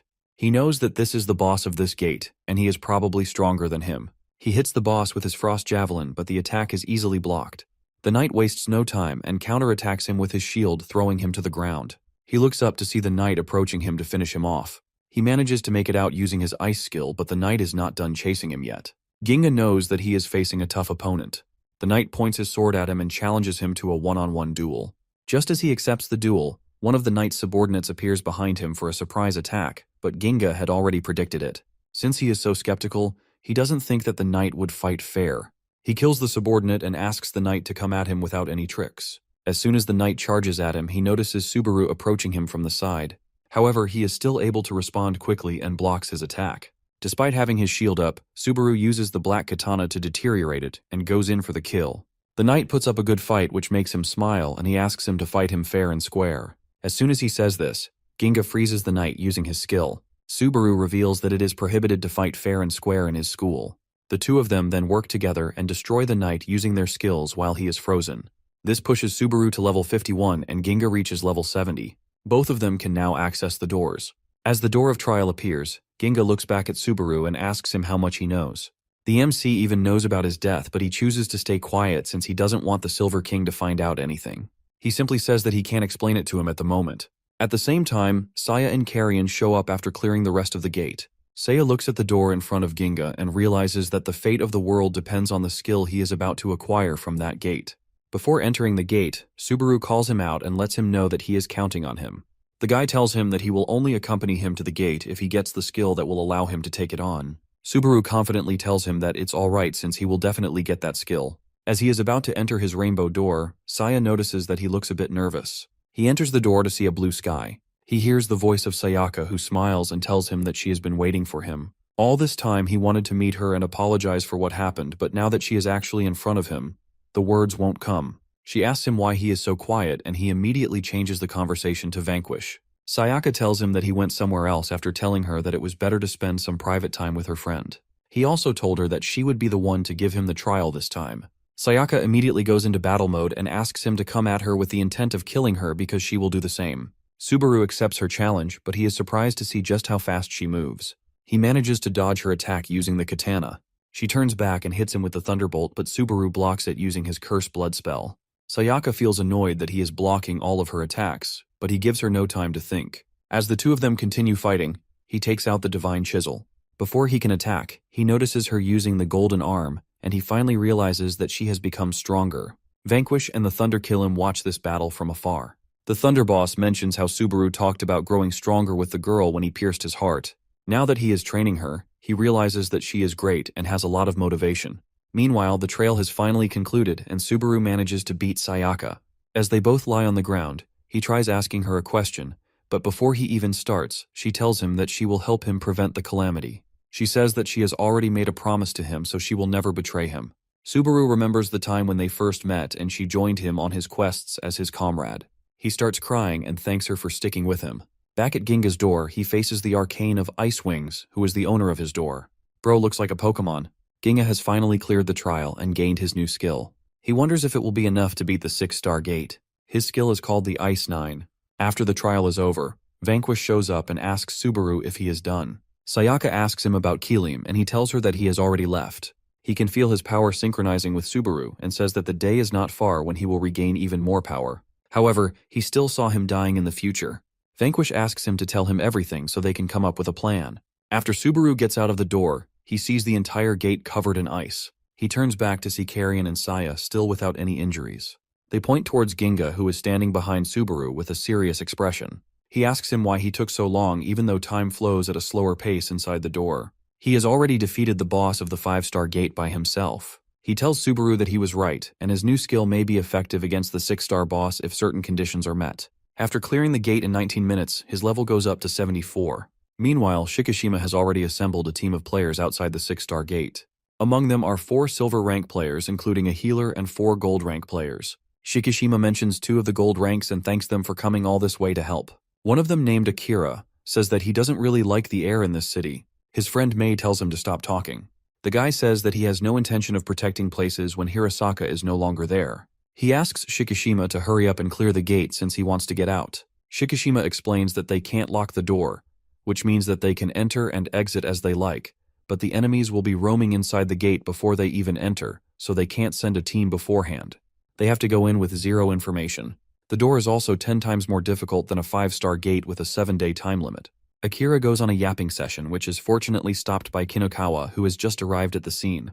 Her limbs are now back to normal thanks to a healer that Mei brought from America. The healer is on standby outside the gate in case any player in the attacking team gets injured. The healer is named Mia Hart, and she is a gold rank player from the USA. She only wanted to come to Japan to buy some figurines, but she just got unlucky with the timing. The Americans also sent their team of gold players inside the 6-star gate, but it resulted in half of them dying. Just as the team is preparing to head inside, Subaru arrives with his team. Shikishima screams at him for not picking up his calls. He asks him if he can participate in the raid with them, but Subaru doesn't answer. He simply asks Shikishima if he can take care of the gate alone with his comrades. He explains that it will be impossible for them to deal with even with their strengths combined. This enrages some of the players who think that he is looking down on them. One such player is Akira, who walks over to him and asks him if he really thinks he is stronger than all of them. Subaru tries to explain, but suddenly Carrion jumps in and starts to trash talk the gold rank. This escalates the situation even more, and the guy goes feral. He prepares to use his skill on Subaru, but before he can act, he gets punched in the face and goes to sleep. Subaru has seen the future, and he knows that this guy is one of the first members who die in the raid. He doesn't want him to continue on, so he puts him to sleep. He turns around and tells everyone that he can't lose them, so they are better off going without them. Ginga looks at him in shock and wonders what he is trying to do. Now even Shikishima is mad, and all the players are turning against him. Seeing them all with their weapons out, Saya gets mad, but Subaru stops her. He tells them that Akira was about to use his skill in the middle of the city, so he stopped him. He wouldn't have listened to him even if he tried, so his only option was to knock him out. Shikishima is a bit suspicious, and asks him if he has prepared this answer in advance, since he seems to know so much about Akira. He then points at Ginga and says that since he has brought him here, it means that he has a plan in mind. He figures out that Subaru probably knows something about the gate. Hearing this, the protagonist agrees with him. Shikishima trusts him, so he knows that if he is not telling them about the gate, it probably means that he got involved with the underworld. He asks him once again if there is no way for them to help him. Subaru explains to him that they get 3 attempts to clear the gate, and this is the only attempt where his team would go in alone. After that, they can form a party. Hearing this, Shikishima orders everyone to put their weapons down. He believes in the MC, so he entrusts everything to him. All the players trust Shikishima, so none of them has any objections except Akira, who gets back up for some reason. He screams at everyone and asks them if they have gone crazy to believe everything the guy says. Shikishima tells him that the reason he trusts him is because he is always ready to risk his life for his friends. He asks him to stay down since he has already tried to use his skill in the middle of the city. Since everything is cleared, Subaru turns towards his team and they all prepare to go inside the door. As soon as the door opens, hot winds start blowing from inside. The MC looks back at Akira, who is still mad at him. He apologizes for hitting him and asks him to have a chat after he is back. The American girl loses her mind when she finds out that they are only sending 4 players inside. She screams at them and says that the gate is pure hell. The entire stage is divided into 3 areas. After entering the gate, the players will face the flame garden. After that, they have to face the open space, and thirdly, they will reach inside the chamber. Each area has its own boss. The first area is almost like a furnace and is constantly burning. The temperature around here is above 290 degrees Celsius. The boss who is responsible for all this fire is named the Fiery Lambda. The boss in the second area is the Hero Devourer who can emit light waves. Since the bosses are so strong, no other underworld creatures can survive in this environment. In Subaru's future memories, the attacking team that was sent inside the gate had to face the insane temperatures. This made it hard for them to breathe and even stand in the area. Udo gave the responsibility to Shikishima and asked him to make the decision. Shikishima calls out to Subaru and he makes a blood sphere around the group. This allows them to breathe a little better and protects them from the heat. However, keeping the bubble up drains a lot of mana, so he only does it for an hour if he is not engaging directly with the boss. Shikishima orders the healer to focus on healing the players for now. Suddenly the heat gets even more intense and something starts approaching the players. Akira notices his entire body trembling. As the players look up, they witness the first boss. He is the Fiery Lambda and the brother of the Thunder Keelam and Storm Delta. Shikishima realizes that he is the source of the heat since the temperature went up when he approached them. The players feel like they are about to pass out with just the boss floating in front of them. Without Subaru's skill, it is impossible for them to even survive. Shikishima realizes that they can't attack or defend themselves from this boss, so he chooses the best option he can think of. He uses his Sulfur Rain skill on the boss and tells everyone to retreat. He knows that they can't do anything if Subaru is trapped inside the circle. Our boy decides to be the last one to leave since he has to keep the bubble up. As the first player starts to retreat, he is obliterated by the boss in a single blow. The boss mocks them for being weak and stands directly in front of Mei after cooking one of her teammates. Despite Shikishima's warnings, she tries to fight the boss, but it is not enough. He destroys her in a single blow as well. Udo and Kinokawa try to attack him, but none of it seems to have any effect on him. Shikishima screams at them to stop, but they don't listen. Udo tells him that someone has to stay behind since the boss is chasing them. Suddenly, Akira uses his golden arms and pulls everyone out of the gate one by one. He says that they can't afford to lose those seniors in the battles ahead. Before Subaru can even say anything, he forces him outside the gate too. He tells him that this is what Hirasaka would have done in this situation. This is why only he has to remain inside the gate.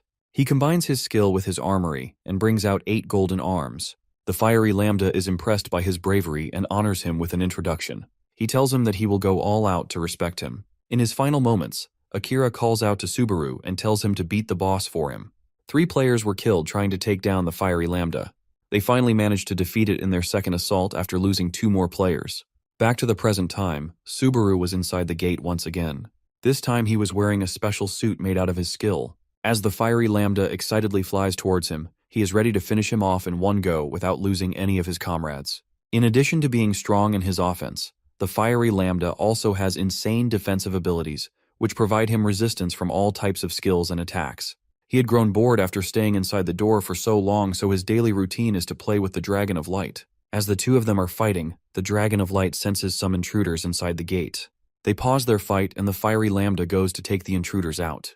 The Light Dragon hopes that they manage to kill the fiery boss since he also wants to have some fun.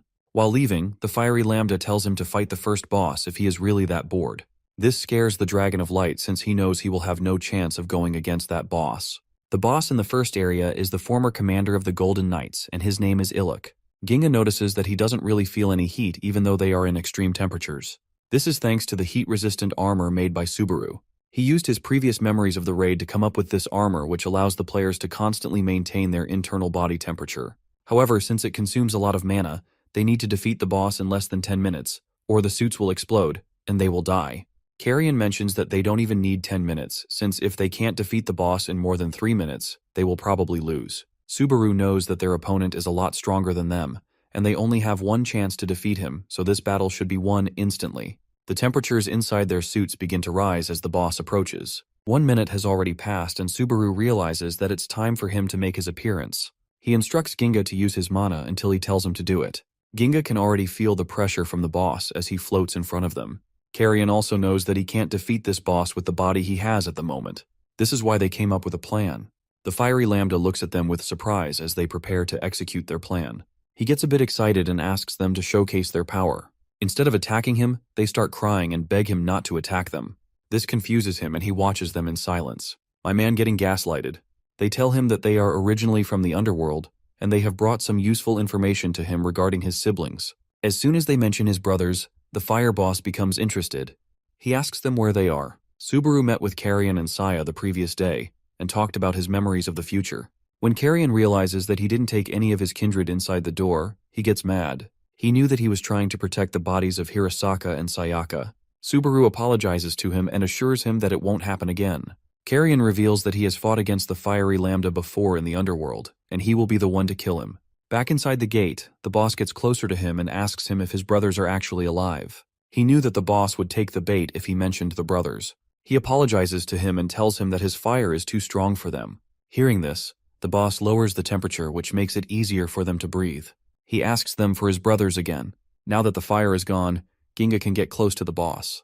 They tell the boss that he is carrying a message he received from his brothers, and he will convey that message by touching him, since it is one of his skills. The boss gets a bit suspicious when he asks him for permission to touch him. Their plan is to use the Ice 9 skill on the boss, since it can only be activated from a close distance. Moreover, it consumes all of the player's mana, so they only get one chance. Once the technique is in effect, it ensures the death of anyone who gets touched.